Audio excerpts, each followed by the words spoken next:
सोचिए, अगर मैं आपसे कहूं कि भगवान के आपके हृदय में होने का पता किसी चमत्कार से नहीं, बल्कि आपके अपने व्यवहार से चलता है, तो क्या आप जानना चाहेंगे कि वो 7 गुण कौन से हैं? क्योंकि हो सकता है इनमें से कुछ गुण आपके अंदर पहले से मौजूद हों, और अगर ऐसा है, तो शायद आप खुद नहीं जानते कि यह आपके जीवन में कितनी बड़ी आध्यात्मिक निशानी है। सबसे खास बात यह है कि इन 7 गुणों में से एक ऐसा गुण है जिसे इंसान अक्सर अपनी कमजोरी समझ लेता है, लेकिन आध्यात्मिक दृष्टि से वही गुण उसके भीतर की सबसे बड़ी ताकत बन सकता है। और एक ऐसा गुण है जो धीरे धीरे आपके बोलने के तरीके, आपके फैसलों और यहां तक कि लोगों के साथ आपके व्यवहार को भी बदल देता है। लेकिन रुकिए, आखिरी वाला गुण सबसे गहरा है, क्योंकि जब यह गुण सच में हृदय में उतर जाता है, तब इंसान भगवान को केवल मंदिर में नहीं खोजता, उसे अपने हर पल में महसूस करने लगता है। आज की इस पूरी बात को अंत तक जरूर सुनिए, क्योंकि हो सकता है 7 में से कोई एक गुण आपको अपने ही अंदर दिखाई दे जाए, और वही आपके लिए इस वीडियो का सबसे बड़ा संकेत बन जाए। राधे राधे प्यारे भक्तों, आपका स्वागत है परम ध्यान चैनल में। अगर आपको भगवान, ध्यान, आत्मज्ञान और आध्यात्मिक जीवन से जुड़ी ऐसी बातें सुनना पसंद है, तो अभी परम ध्यान चैनल को सब्सक्राइब कर लीजिए, वीडियो को लाइक जरूर कीजिए और कमेंट में हमें यह जरूर बताइए कि आप यह वीडियो किस समय देख रहे हैं, सुबह, दोपहर, शाम या रात। आपका एक छोटा सा कमेंट हमें बताता है कि हमारी यह आध्यात्मिक यात्रा आप तक कब पहुंच रही है। तो चलिए, बिना समय गंवाए जानते हैं वे 7 गुण जो उस हृदय की पहचान बन सकते हैं जिसमें भगवान के लिए सच्चा प्रेम और भक्ति जाग चुकी है। पहला गुण, दया और करुणा। जिस हृदय में भगवान के लिए सच्चा प्रेम जागने लगता है, उस हृदय में सबसे पहले जो बदलाव दिखाई देता है वह है दया। ऐसी दया जो केवल अपने लोगों तक सीमित नहीं रहती, बल्कि धीरे धीरे हर जीव तक फैलने लगती है। इंसान किसी दूसरे के दर्द को देखकर उसे नजरअंदाज नहीं कर पाता। किसी की आंखों में आंसू दिखाई दे, किसी के चेहरे पर परेशानी दिखाई दे, कोई चुपचाप अपने दुख को छिपा रहा हो, तो ऐसा हृदय उसे महसूस कर लेता है। यही करुणा उस भीतर की रोशनी का संकेत बनती है जो इंसान को अपने स्वार्थ से ऊपर उठाना शुरू कर देती है। ध्यान से देखिए, भगवान की भक्ति केवल पूजा की थाली, मंदिर की घंटी, माला के फेर या माथे पर तिलक लगाने का नाम नहीं है। भक्ति का असली असर तब दिखाई देता है जब इंसान का व्यवहार बदलने लगता है। पहले जहां किसी की गलती देखकर गुस्सा आता था, वहां समझ पैदा होने लगती है। पहले जहां किसी की परेशानी देखकर मन कहता था कि यह उसकी समस्या है, वहां भीतर से आवाज आती है कि अगर मेरे कारण इस व्यक्ति का थोड़ा भी दुख कम हो सकता है, तो मुझे पीछे क्यों हटना चाहिए। यही दया है। लेकिन यहां एक बहुत गहरी बात समझना जरूरी है। दया का मतलब यह नहीं कि आप हर गलत बात को सही मान लें। दया का मतलब यह भी नहीं कि कोई आपको बार बार नुकसान पहुंचाए और आप चुपचाप सब सहते रहें। सच्ची करुणा में बुद्धि भी होती है। इंसान गलत को गलत समझते हुए भी अपने हृदय में नफरत को जगह नहीं देता। वह सामने वाले को सुधारने की कोशिश करता है, लेकिन उसके पतन की इच्छा नहीं करता। वह किसी को चोट पहुंचाकर खुश नहीं होता। किसी की हार देखकर उसके अंदर उत्सव नहीं मनता। किसी की परेशानी देखकर उसे अपने लिए अवसर नहीं समझता। और यही अंतर बहुत बड़ा है। दुनिया में बहुत लोग दूसरों के साथ अच्छा व्यवहार तब करते हैं जब सामने वाला उनके लिए अच्छा हो, लेकिन जिस व्यक्ति के हृदय में भगवान के प्रति सच्ची भक्ति गहरी होने लगती है, उसका व्यवहार केवल रिश्तों के हिसाब से नहीं चलता। वह किसी गरीब को देखकर उसके कपड़ों से उसकी कीमत तय नहीं करता। किसी कमजोर व्यक्ति को देखकर उसका मजाक नहीं उड़ाता। किसी बूढ़े व्यक्ति की धीमी चाल देखकर चिढ़ता नहीं। किसी बच्चे की गलती पर उसे अपमानित नहीं करता। किसी जानवर को बिना वजह परेशान देखकर उसके मन में भी बेचैनी पैदा हो जाती है। क्यों? क्योंकि उसके भीतर धीरे धीरे यह भावना जागने लगती है कि इस संसार में केवल मैं ही महत्वपूर्ण नहीं हूं। मेरे अलावा भी जीवन है, भावनाएं हैं, दर्द है, उम्मीदें हैं। और जब यह समझ हृदय में उतरती है, तब इंसान का नजरिया बदल जाता है। वह किसी की मदद करके हर जगह उसका प्रचार नहीं करता। वह किसी के आंसू पोंछकर तुरंत ये नहीं बताता कि उसने कितना बड़ा काम किया। वह किसी की मजबूरी का फायदा उठाने के बजाय उसका सहारा बनने की कोशिश करता है। कभी कभी तो वह ऐसी मदद कर देता है जिसके बारे में सामने वाले को भी पता नहीं चलता कि उसके पीछे कौन था। यही निस्वार्थ करुणा है। आपने कभी गौर किया है कि कुछ लोगों के पास बैठते ही मन हल्का क्यों लगने लगता है? वे बहुत बड़ी बड़ी बातें नहीं करते, फिर भी उनके आसपास एक अलग तरह की शांति महसूस होती है। उनके शब्दों में किसी को नीचा दिखाने की जल्दी नहीं होती। उनकी बातचीत में हर समय दूसरों की बुराई नहीं होती। वे किसी की कमजोरी को पकड़कर उसका मजाक नहीं बनाते, क्योंकि उनके भीतर दूसरों को तोड़ने से ज्यादा उन्हें संभालने की इच्छा होती है। ऐसा हृदय धीरे धीरे कठोरता से दूर होता जाता है। लेकिन इस गुण की सबसे बड़ी परीक्षा तब होती है जब आपके साथ गलत व्यवहार किया जाए, जब कोई आपकी इज्जत ना करे, जब कोई आपकी मेहनत का श्रेय खुद ले जाए, जब कोई आपके भरोसे को तोड़ दे, जब कोई आपके खिलाफ गलत बात कह दे। तब आपके अंदर से क्या निकलता है? गुस्सा, बदला, नफरत, या फिर एक पल रुककर यह सोचने की क्षमता कि मैं जवाब जरूर दूंगा, लेकिन अपने भीतर जहर क्यों भरूं? यहीं से असली परीक्षा शुरू होती है, क्योंकि अच्छे लोगों के साथ अच्छा व्यवहार करना बहुत आसान है। असली आध्यात्मिकता तब सामने आती है जब सामने वाला आपके साथ अच्छा ना हो और फिर भी आप अपने भीतर की अच्छाई को मरने ना दें। इसका अर्थ यह बिल्कुल नहीं कि आप अन्याय सहते रहें। जरूरत पड़ने पर अपनी सीमा तय करना भी जरूरी है।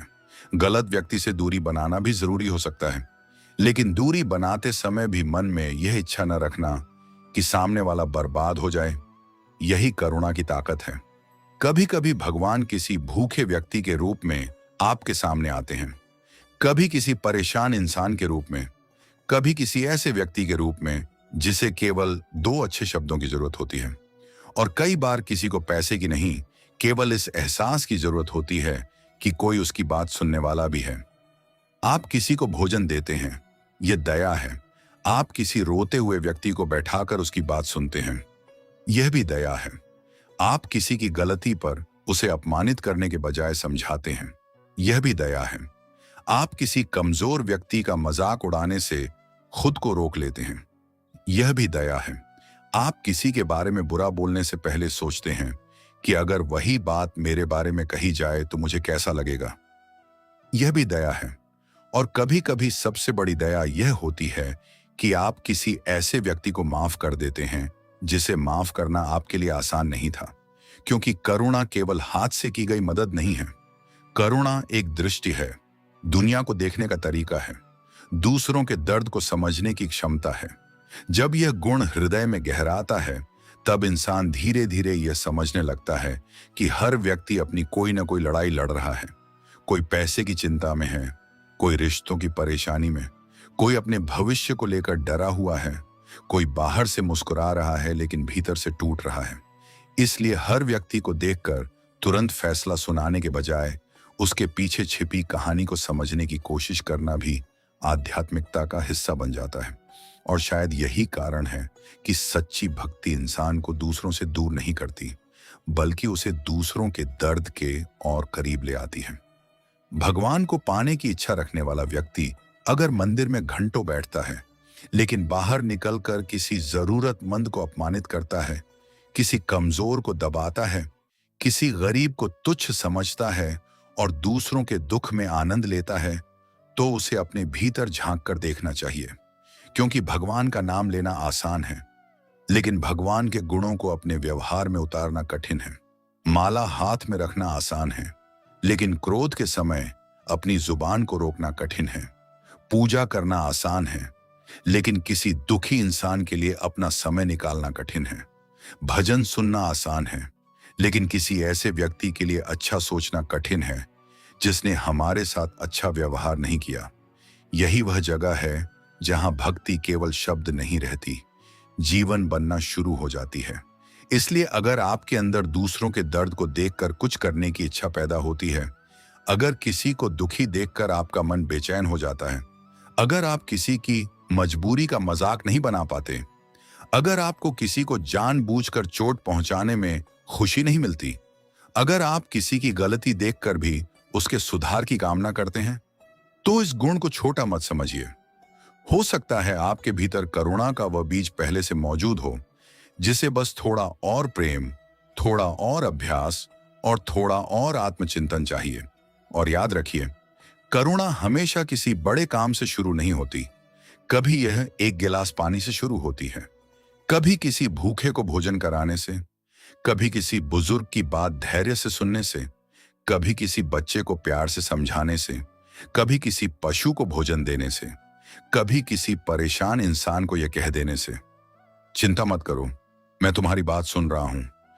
और कभी कभी करुणा केवल इतनी होती है कि आप किसी के टूटे हुए दिल पर अपने शब्दों का बोझ नहीं डालते। इसलिए आज अपने आप से एक सवाल जरूर पूछिए, अगर भगवान सच में मेरे हृदय में हैं, तो मेरे आसपास के लोगों को मेरे व्यवहार से क्या महसूस होता है?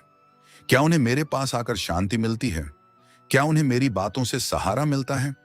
क्या मेरी मौजूदगी किसी दुखी इंसान का दुख थोड़ा कम करती है, या फिर मेरे शब्द किसी के घाव को और गहरा कर देते हैं? यही सवाल इस पहले गुण की असली परीक्षा है, क्योंकि जिस हृदय में भगवान के लिए सच्चा प्रेम जागता है, वहां केवल भगवान का नाम नहीं बढ़ता, वहां इंसानियत भी बढ़ती है। वहां कठोरता कम होती है, संवेदना बढ़ती है। वहां दूसरों को गिराने की इच्छा कम होती है, संभालने की इच्छा बढ़ती है।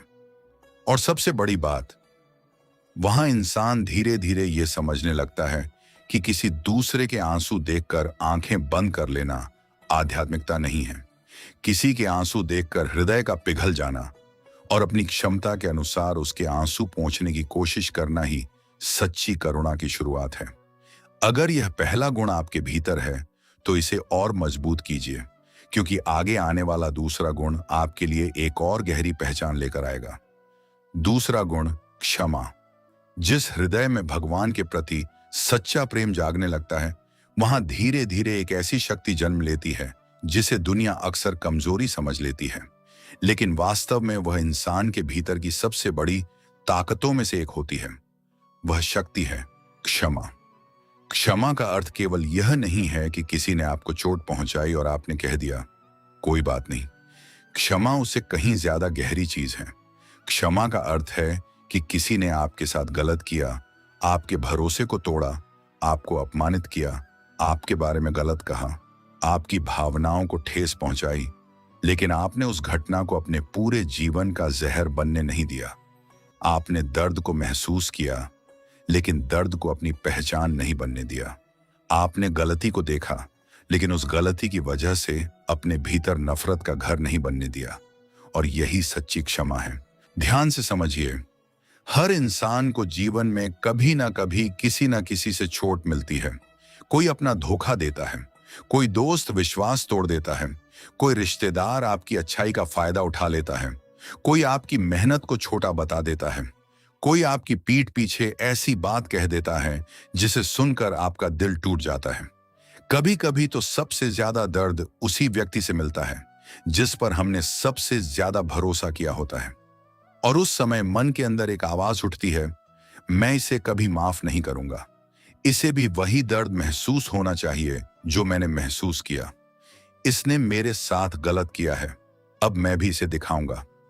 यही वह पल होता है जहां आपकी आत्मिक यात्रा की असली परीक्षा शुरू होती है।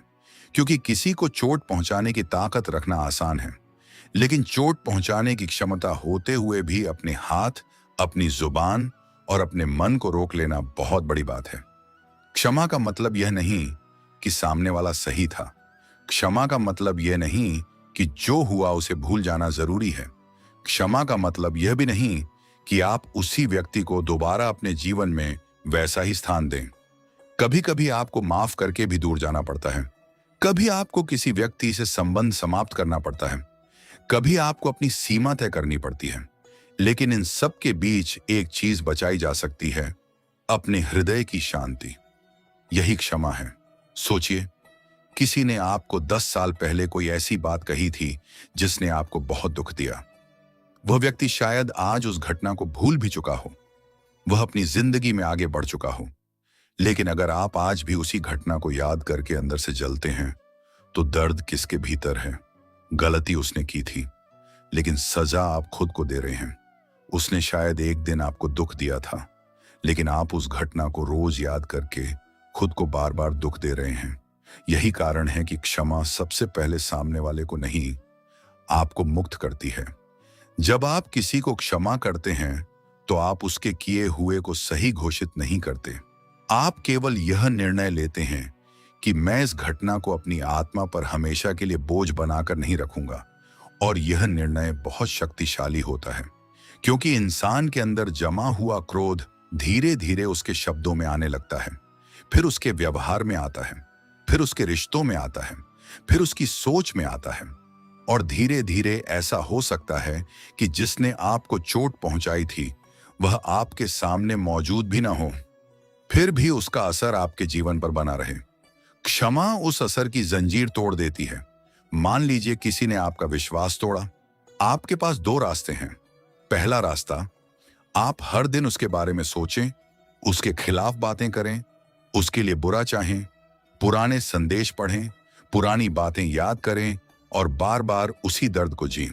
दूसरा रास्ता, आप कहें जो हुआ वह गलत था, मैं उसे स्वीकार नहीं करता, लेकिन मैं अपना पूरा जीवन इसी घटना के आसपास नहीं बिताऊंगा। मैं सीखूंगा, सावधान रहूंगा, जरूरत पड़े तो दूरी रखूंगा, लेकिन अपने हृदय को नफरत की आग में नहीं जलाऊंगा। दूसरा रास्ता आसान नहीं है, लेकिन यही रास्ता आपको भीतर से मजबूत करता है। और ध्यान रखिए, क्षमा करने का सबसे कठिन समय वही होता है जब सामने वाला आपसे माफी मांगने भी ना आए। कई बार हम सोचते हैं कि वह पहले माफी मांगेगा तभी मैं उसे माफ करूंगा, लेकिन अगर वह कभी माफी मांगने आया ही नहीं तो क्या आपका मन हमेशा उसी इंतजार में रहेगा? क्या आपकी शांति किसी दूसरे इंसान के व्यवहार की गुलाम बनी रहेगी?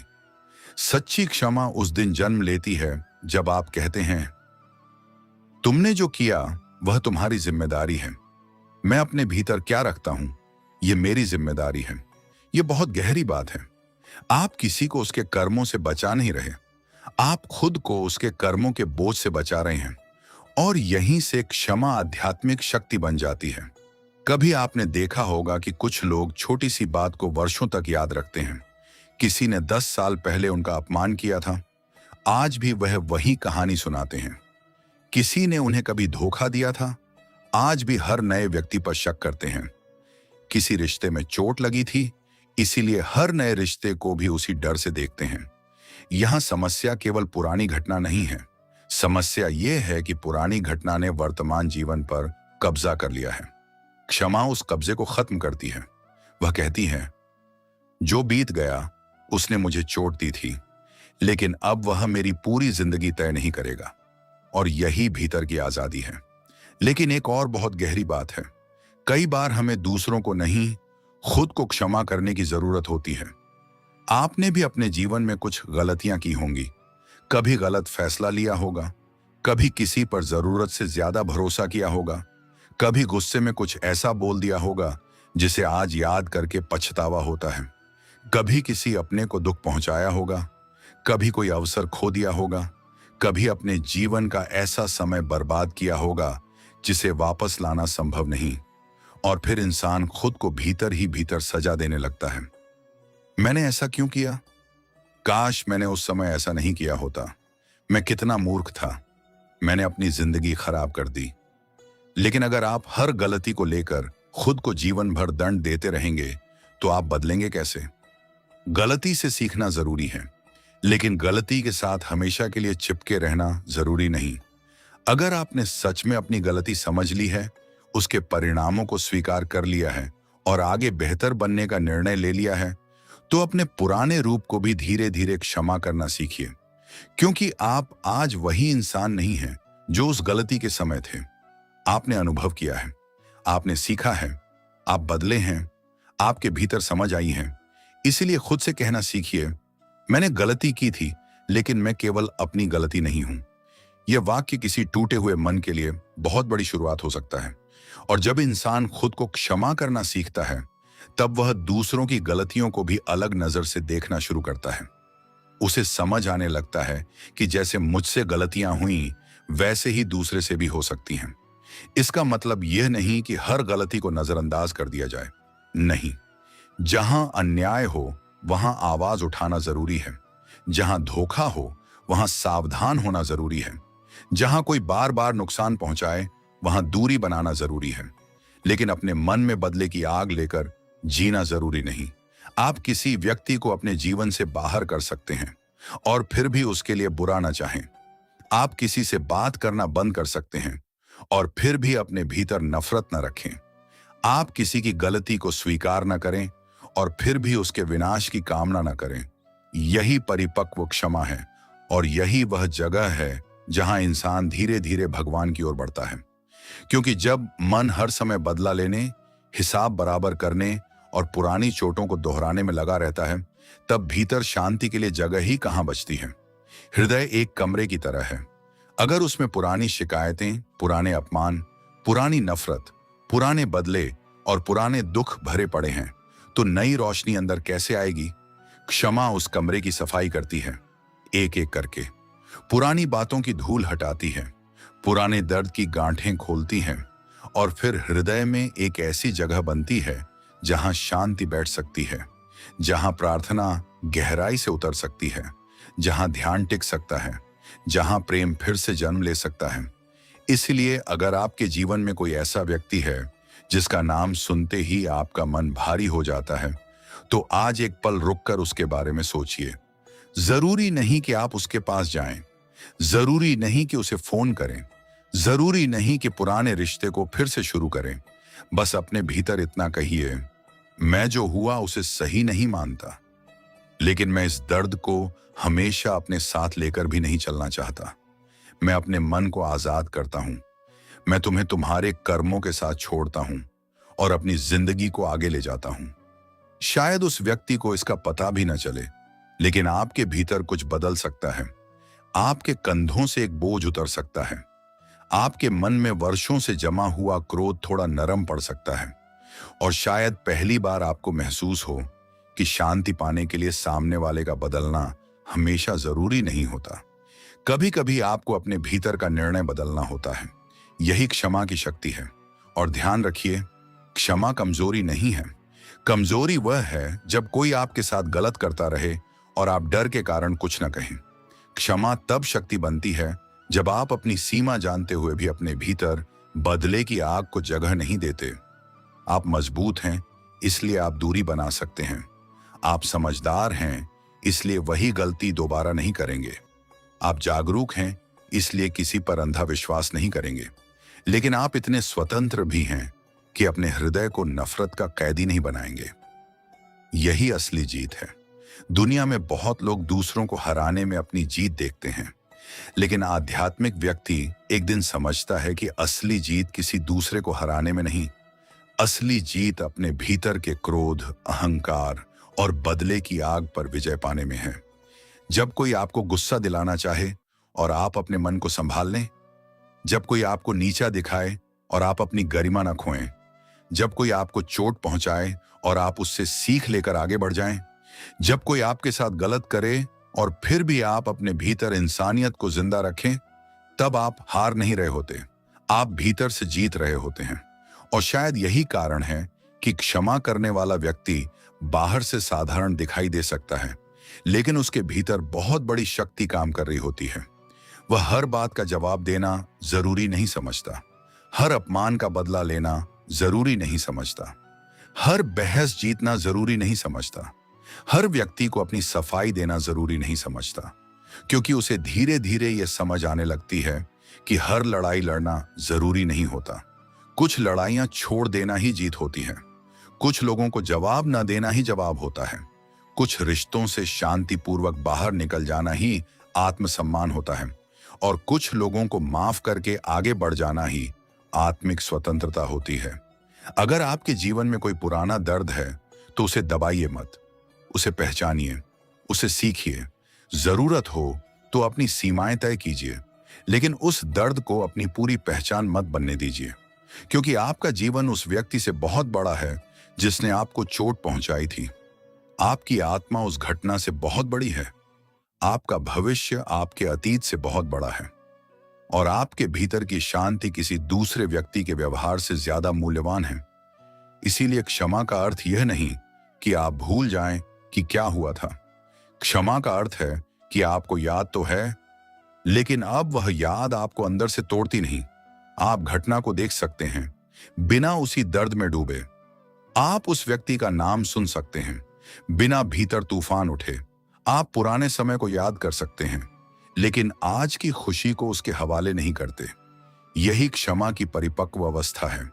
और जब यह गुण हृदय में गहराई से उतरने लगता है, तब एक अद्भुत परिवर्तन होता है। आपका मन हल्का होने लगता है। आपकी प्रार्थना में शिकायत कम और शांति ज्यादा होने लगती है। आप दूसरों की गलतियों को देखने से पहले अपने भीतर झांकने लगते हैं। आप हर व्यक्ति से हिसाब रखने के बजाय अपने कर्मों को बेहतर बनाने पर ध्यान देने लगते हैं। और सबसे बड़ी बात, आपको यह समझ आने लगती है कि भगवान से प्रेम करने का अर्थ केवल उनसे मांगना नहीं है। कभी कभी भगवान के करीब जाने का अर्थ अपने हृदय से वह सब हटाना भी है जो आपको भीतर से कठोर कठोर बना रहा है। अगर आज आपके मन में किसी के लिए बहुत गुस्सा है, तो तुरंत उसे माफ करना संभव न भी हो तो कोई बात नहीं, बस शुरुआत कीजिए। आज केवल इतना कहिए, हे भगवान, मैं अभी पूरी तरह क्षमा नहीं कर पा रहा हूं, लेकिन मेरे हृदय को क्षमा करने की शक्ति दीजिए। यह छोटी सी प्रार्थना भी एक शुरुआत हो सकती है, क्योंकि सच्ची क्षमा कई बार एक दिन में नहीं आती। वह धीरे धीरे आती है, एक आंसू के साथ, एक प्रार्थना के साथ, एक गहरी सांस के साथ, एक निर्णय के साथ।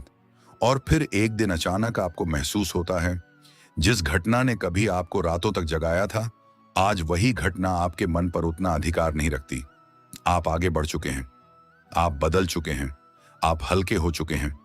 और तब समझ आता है कि क्षमा करके आपने किसी और को नहीं, अपने आप को आजाद किया था। यही दूसरा गुण है, क्षमा। अगर आपके भीतर किसी को क्षमा करने की शक्ति पैदा हो रही है, तो इसे कमजोरी मत समझिए। हो सकता है यही वह शक्ति हो जो आपके हृदय को पुराने बोझ से मुक्त करके भगवान के प्रेम के लिए और ज्यादा जगह बना रही हो। और अब आगे जो तीसरा गुण है, वह आपको यह समझाएगा कि भगवान के करीब जाने वाला इंसान अपने बारे में कितना भी जान ले, फिर भी उसके भीतर एक चीज क्यों नहीं बढ़ती? अहंकार। तीसरा गुण, विनम्रता। जिस हृदय में भगवान का सच्चा प्रेम जागने लगता है, वहां एक बहुत बड़ा बदलाव दिखाई देता है। इंसान के पास ज्ञान आता है, अनुभव आता है, सफलता आती है, सम्मान आता है, लेकिन उसके भीतर दूसरों से ऊपर होने का घमंड बढ़ने के बजाय उसका सिर और ज्यादा झुकने लगता है। यही तीसरा गुण है, विनम्रता। विनम्रता का मतलब यह नहीं कि इंसान खुद को कमजोर समझे। इसका मतलब यह भी नहीं कि वह हर किसी के सामने झुकता रहे या अन्याय को सहता रहे। सच्ची विनम्रता का अर्थ है अपनी ताकत को जानते हुए भी उसका घमंड न करना, अपने ज्ञान को जानते हुए भी दूसरों को मूर्ख न समझना, और सफलता मिलने के बाद उन लोगों को न भूलना जिन्होंने कठिन समय में उसका साथ दिया था। सोचिए, जब किसी इंसान को थोड़ी सी सफलता मिलती है तो उसका व्यवहार बदल जाता है। कल तक जो व्यक्ति सबके साथ बैठता था, आज वह किसी को अपने बराबर समझना पसंद नहीं करता। कल तक जो दूसरों की मदद मांगता था, आज वही किसी जरूरतमंद की तरफ देखने में भी संकोच करता है। लेकिन भगवान के करीब जाने वाला व्यक्ति इसके बिल्कुल विपरीत होता है। उसके पास जितना आता है, उसके भीतर उतनी ही कृतज्ञता बढ़ती है। वह कहता है, मुझे जो मिला है वह केवल मेरी मेहनत का परिणाम नहीं है। मेरे जीवन में कितने लोगों का योगदान रहा है, कितनी परिस्थितियों ने मुझे सिखाया, कितनी गलतियों ने मुझे मजबूत बनाया, और कितनी बार मुझे ऐसी मदद मिली जिसकी मैंने उम्मीद भी नहीं की थी। यह सोच इंसान को भीतर से नरम बना देती है। अहंकार हमेशा कहता है, मैंने किया, लेकिन विनम्रता कहती है, मुझे करने का अवसर मिला। अहंकार कहता है, मेरे बिना यह संभव नहीं था। विनम्रता कहती है, बहुत से लोगों के सहयोग से यह संभव हुआ। अहंकार कहता है, मुझे सब पता है। विनम्रता कहती है, मैं अभी भी सीख रहा हूं।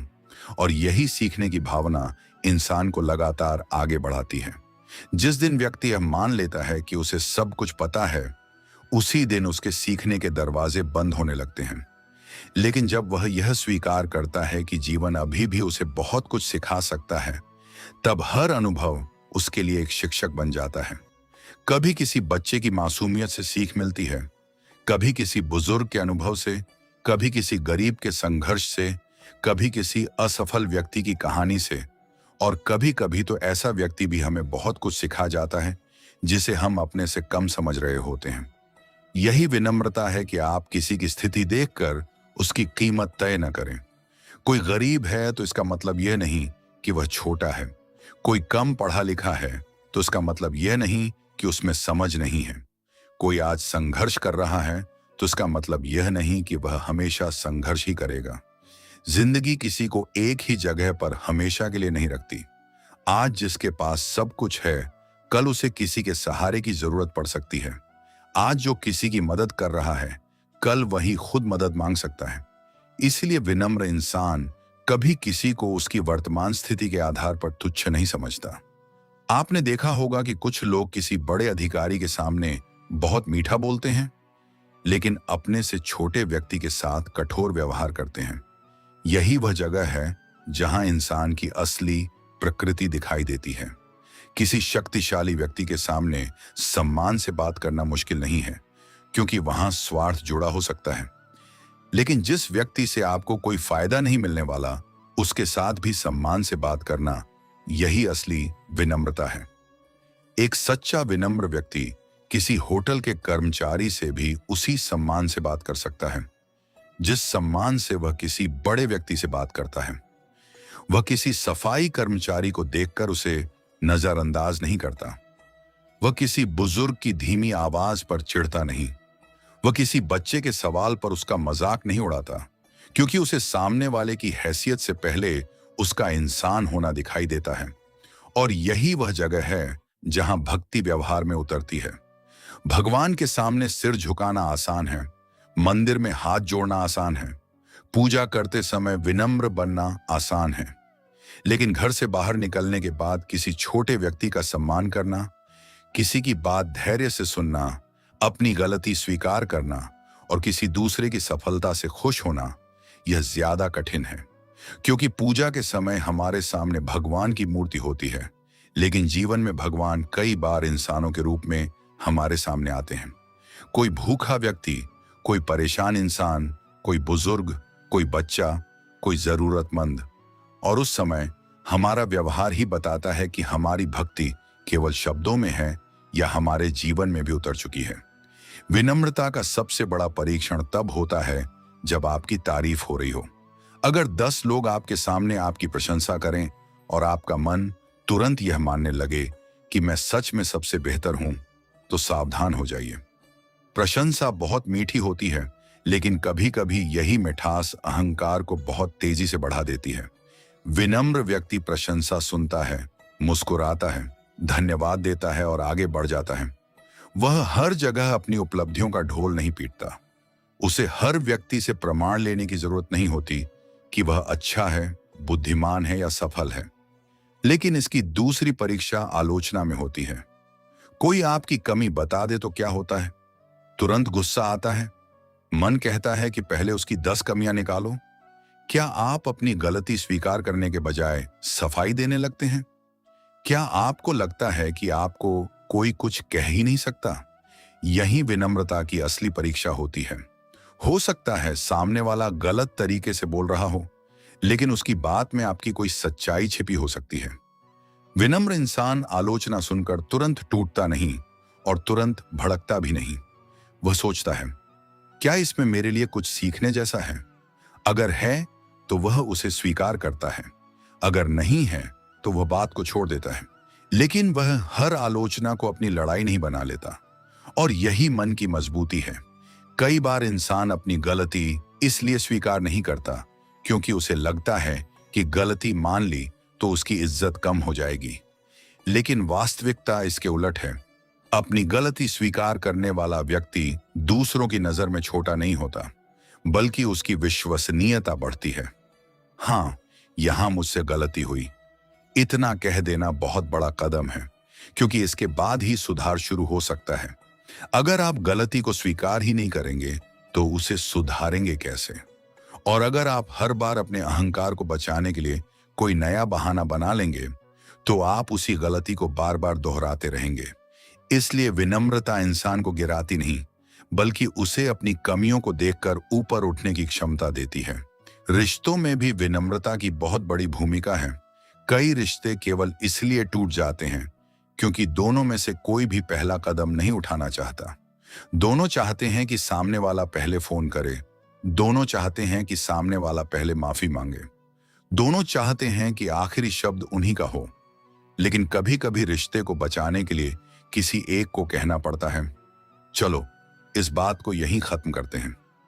ये हार नहीं है, ये अहंकार से बड़ा प्रेम है। लेकिन यहां भी एक बात याद रखिए, विनम्रता का अर्थ यह नहीं कि आप हर गलत व्यवहार को स्वीकार करते रहें। अगर कोई व्यक्ति लगातार आपको नुकसान पहुंचाता है, अपमानित करता है या आपकी सीमाओं का उल्लंघन करता है, तो उससे दूरी बनाना बिल्कुल सही हो सकता है। आप किसी से दूरी बना सकते हैं और फिर भी विनम्र रह सकते हैं। आप किसी को अपने जीवन से बाहर कर सकते हैं और फिर भी उसके लिए नफरत न रखें। आप किसी की बात को गलत कह सकते हैं और फिर भी उसे इंसान के रूप में सम्मान दे सकते हैं। यही संतुलन बहुत जरूरी है, क्योंकि विनम्रता का अर्थ अपने आत्मसम्मान को खत्म करना नहीं है। विनम्रता का अर्थ अपने अहंकार को नियंत्रित करना है। दोनों में बहुत बड़ा अंतर है। एक व्यक्ति कह सकता है, मैं किसी से कम नहीं हूं, या आत्मसम्मान हो सकता है। लेकिन जब वही व्यक्ति कहता है, इसलिए बाकी सभी लोग मुझसे कम हैं, तब अहंकार शुरू हो जाता है। यही सीमा समझना बहुत जरूरी है। और जब इंसान वास्तव में भगवान की विशालता को समझने लगता है, तब उसका अहंकार अपने आप छोटा होने लगता है। वह देखता है कि यह संसार कितना विशाल है, जीवन कितना रहस्यमय है और इंसान की अपनी क्षमता कितनी सीमित है। हम अपनी सांस तक को पूरी तरह नियंत्रित नहीं कर सकते, फिर भी कितनी चीजों पर अपना अधिकार समझते हैं। हम नहीं जानते कि अगला क्षण क्या लेकर आएगा, फिर भी भविष्य को लेकर इतना अहंकार और इतना घमंड क्यों? आज जो हमारे पास है वह हमेशा हमारे पास रहेगा, इसकी कोई गारंटी नहीं। इसलिए विनम्र व्यक्ति वर्तमान को कृतज्ञता के साथ जीता है। वह सफलता मिलने पर कहता है, धन्यवाद। असफलता आने पर कहता है, मैं इससे सीखूंगा। गलती होने पर कहता है, मैं इसे सुधारूंगा।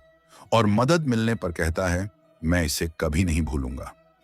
यही भाव धीरे धीरे मन को भगवान के करीब ले जाता है। एक और खूबसूरत बात है, विनम्र व्यक्ति दूसरे की सफलता से डरता नहीं, अहंकार तुलना करता है। वह मुझसे आगे क्यों निकल गया? उसे ज्यादा सम्मान क्यों मिला? लोग उसकी ज्यादा तारीफ क्यों कर रहे हैं? लेकिन विनम्रता कहती है, उसकी सफलता उसकी यात्रा है और मेरी यात्रा मेरी है।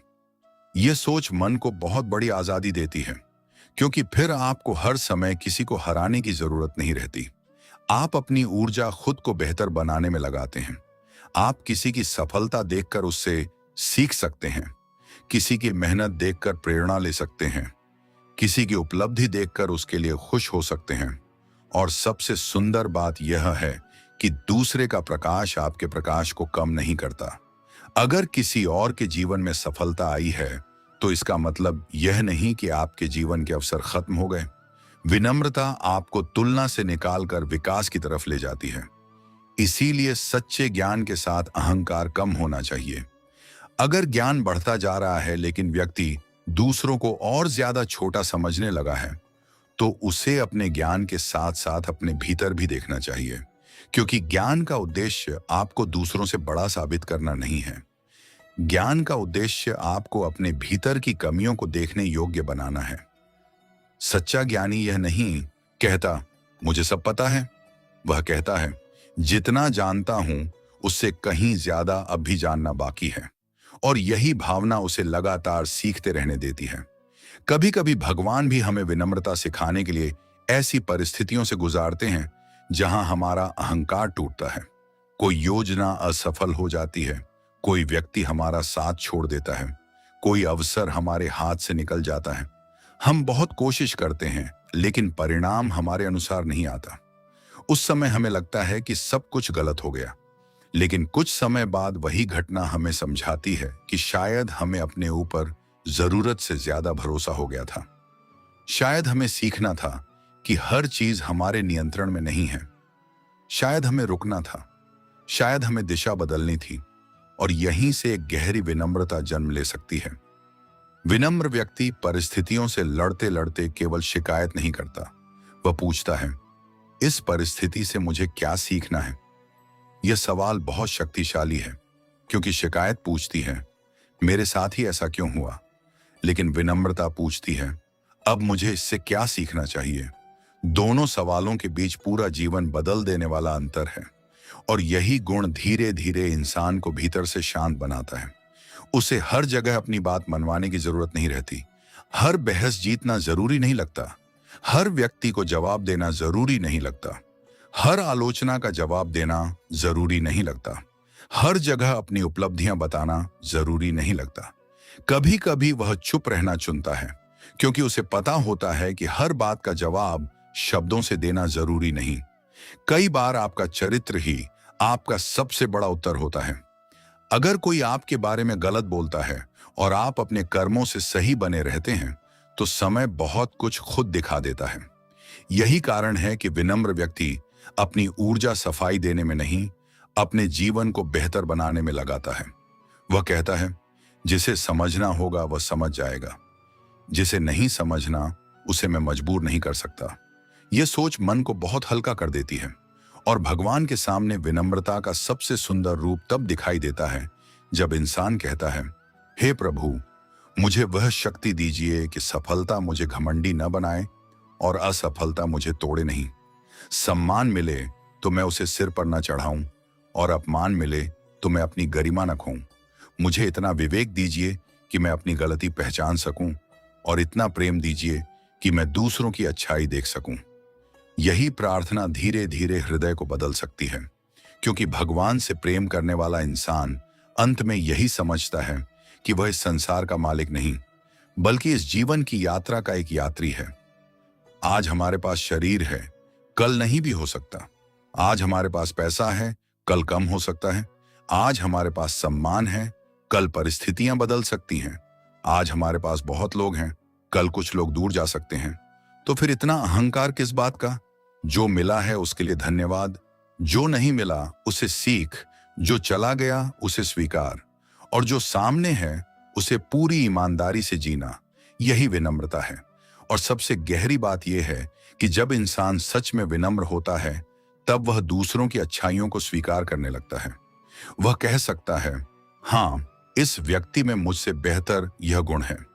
यह बात बोलने में छोटी लगती है, लेकिन अहंकार के लिए बहुत बड़ी चुनौती है, क्योंकि अहंकार चाहता है कि हर जगह वही सबसे अच्छा दिखाई दे। लेकिन विनम्रता दूसरों की अच्छाई देखकर खुश हो सकती है, किसी की प्रतिभा देखकर प्रेरित हो सकती है, किसी की सेवा देखकर सम्मान कर सकती है, किसी के ज्ञान से सीख सकती है, और किसी की सफलता देखकर दिल से कह सकती है, भगवान इसे और आगे बढ़ाएं। जब ऐसा होने लगे, तब समझिए कि आपके भीतर तुलना कम और प्रेम ज्यादा हो रहा है। और शायद यही भगवान के करीब जाने का एक बहुत सुंदर रास्ता है। आज रात या सुबह कुछ मिनट अकेले बैठकर अपने आप से पूछिए, क्या मैं सच में विनम्र हूं, या केवल विनम्र दिखना चाहता हूं? क्या मैं अपनी गलती स्वीकार कर सकता हूं? क्या मैं किसी छोटे व्यक्ति का सम्मान कर सकता हूं? क्या मैं किसी की सफलता से खुश हो सकता हूं? क्या मैं किसी की बात बिना बीच में काटे सुन सकता हूं? क्या मैं अपनी तारीफ न होने पर भी अच्छा काम करता रह सकता हूं? क्या मैं बिना किसी को बताए किसी की मदद कर सकता हूं? क्या मैं यह स्वीकार कर सकता हूं कि मुझे अभी भी बहुत कुछ सीखना है? अगर इन सवालों के जवाब धीरे धीरे हाँ की तरफ बढ़ रहे हैं, तो यह बहुत सुंदर संकेत है, क्योंकि भगवान के करीब जाने का मतलब हमेशा कोई असाधारण अनुभव होना नहीं है। कई बार भगवान का स्पर्श आपके व्यवहार में दिखाई देता है। आप पहले जल्दी गुस्सा होते थे, अब थोड़ा रुकते हैं। पहले हर बात में अपनी जीत चाहते थे, अब शांति चुनते हैं। पहले अपनी तारीफ सुनना पसंद था, अब दूसरों की अच्छाई देखकर खुश होते हैं। पहले गलती छिपाते थे, अब स्वीकार कर लेते हैं। पहले किसी छोटे व्यक्ति को नजरअंदाज करते थे, अब उसे भी सम्मान देते हैं। यही बदलाव बहुत बड़ा है, और यही बताता है कि आध्यात्मिकता केवल पूजा की जगह तक सीमित नहीं रही, वह आपके स्वभाव में उतर रही है। इसलिए अगर आपके जीवन में सफलता बढ़ रही है, तो अपने भीतर विनम्रता भी बढ़ाइए। अगर लोग आपकी प्रशंसा करने लगे हैं, तो अपने भीतर कृतज्ञता बढ़ाइए। अगर आपको ज्ञान मिला है तो सीखने की इच्छा बढ़ाइए। अगर आपको सम्मान मिला है तो दूसरों को सम्मान देना बढ़ाइए। और अगर कभी मन कहे अब मैं बहुत बड़ा हो गया हूं, तो भगवान के सामने कुछ पल शांत बैठ जाइए, क्योंकि वहां जाकर इंसान को याद आता है कि जिस शक्ति ने उसे सांस दी, उसी शक्ति ने करोड़ों और लोगों को भी सांस दी है।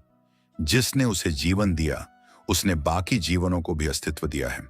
और जब यह एहसास गहरा होता है, तब हृदय अपने आप झुकने लगता है। यही विनम्रता है। ये दिखावे की चीज नहीं है। ये पहनने वाला कोई वस्त्र नहीं है। ये बोलने वाला कोई बड़ा शब्द नहीं है। ये भीतर की अवस्था है। ऐसी अवस्था जिसमें इंसान अपनी अच्छाई को जानता है, लेकिन उसका घमंड नहीं करता, अपनी कमियों को देखता है, लेकिन खुद से नफरत नहीं करता, दूसरों की अच्छाइयों को स्वीकार करता है और हर दिन थोड़ा बेहतर बनने की कोशिश करता है।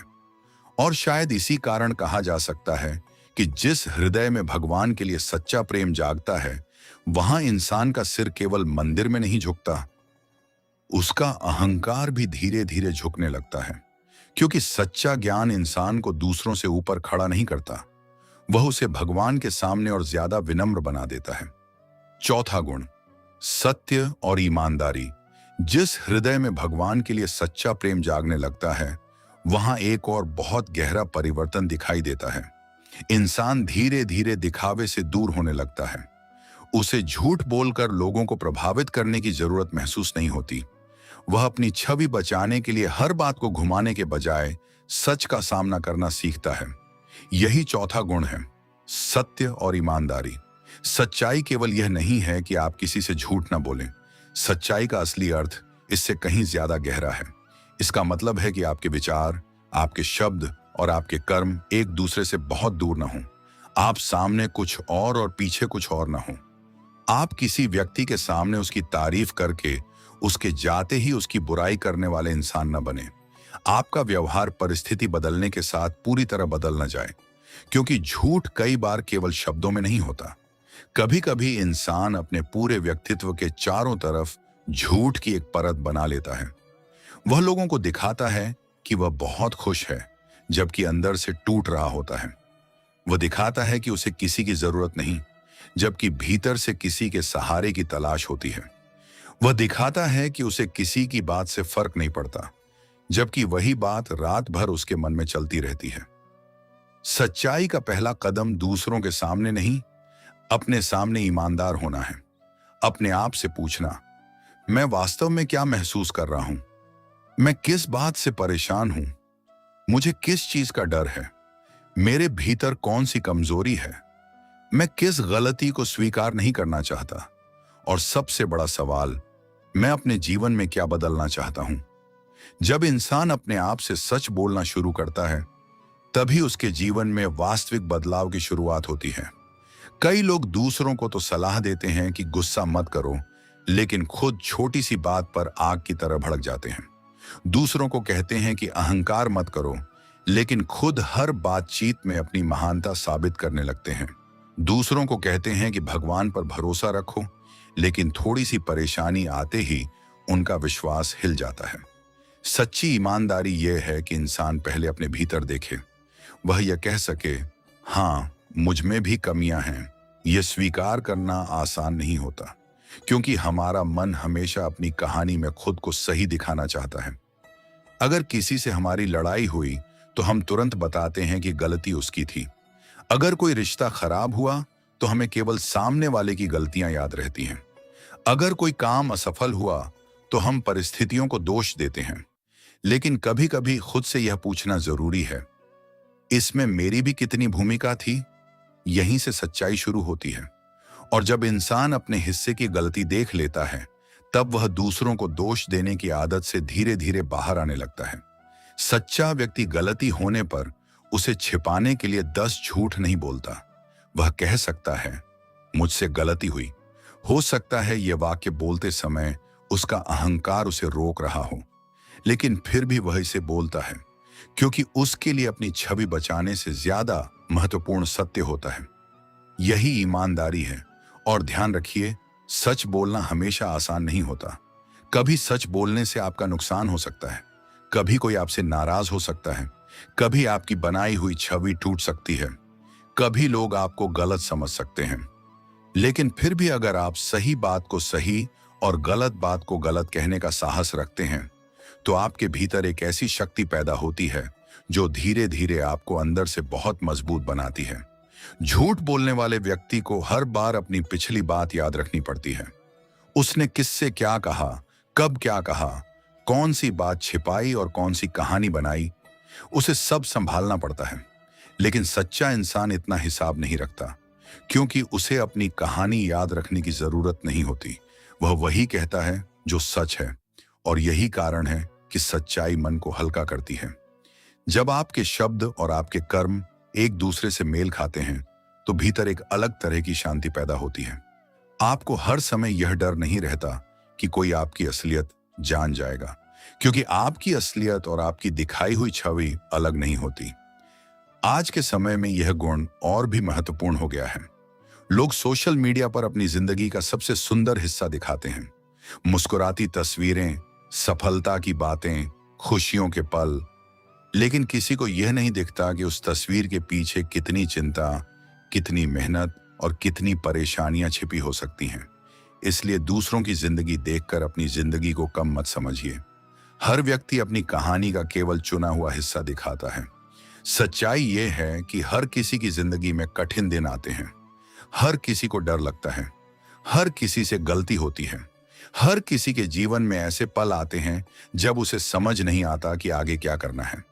इसलिए खुद को नकली मजबूती दिखाने के लिए मजबूर मत कीजिए। अगर आप दुखी हैं तो यह स्वीकार करना कमजोरी नहीं है। अगर आपको मदद चाहिए तो मदद मांगना कमजोरी नहीं है। अगर आपको कुछ नहीं पता तो मुझे नहीं पता कहना कमजोरी नहीं है, बल्कि कई बार मुझे नहीं पता कहने की ईमानदारी झूठा ज्ञान दिखाने से कहीं ज्यादा बड़ी होती है। आपको किसी सवाल का जवाब नहीं पता, कह दीजिए मुझे नहीं पता, मैं सीखूंगा। आपसे गलती हुई, कह दीजिए हाँ मुझसे गलती हुई। आपने किसी को दुख पहुंचाया, कह दीजिए मुझे माफ कर दीजिए। आप किसी से प्रेम करते हैं, जरूरत हो तो सच्चाई से कहिए। आप किसी बात से परेशान हैं, उसे दबा कर रखने के बजाय उचित व्यक्ति के सामने व्यक्त करना सीखिए। यही भावनात्मक ईमानदारी है। लेकिन सत्य बोलने का मतलब यह भी नहीं कि आप हर बात बिना सोचे किसी के मुंह पर बोलते रहें। सच्चाई और कठोरता अलग चीजें हैं। किसी को चोट पहुंचाकर यह कहना कि मैं तो सच बोल रहा हूं, ईमानदारी नहीं है। सच्चाई में संवेदना भी होनी चाहिए। आप सच बोल सकते हैं, लेकिन शब्दों का चुनाव ऐसा हो सकता है कि सामने वाला टूटे नहीं। आप किसी की गलती बता सकते हैं, लेकिन उसे अपमानित किए बिना। आप किसी को मना कर सकते हैं, लेकिन उसे नीचा दिखाए बिना। आप अपनी असहमति बता सकते हैं, लेकिन सामने वाले की गरिमा बचाते हुए। यही सच्चाई का सुंदर रूप है, और यही वह जगह है जहां सत्य और करुणा एक दूसरे से जुड़ जाते हैं। अगर सच बोलने का उद्देश्य किसी को सुधारना है, तो आपके शब्दों में प्रेम होना चाहिए। अगर उद्देश्य केवल उसे नीचा दिखाना है, तो आपके शब्दों में अहंकार होगा। इसलिए बोलने से पहले खुद से पूछिए, मैं यह सच क्यों बोल रहा हूं? अगर उत्तर है क्योंकि इससे स्थिति बेहतर हो सकती है, तो बोलिए। अगर उत्तर है क्योंकि मैं उसे चोट पहुंचाना चाहता हूं, तो कुछ पल रुकिए।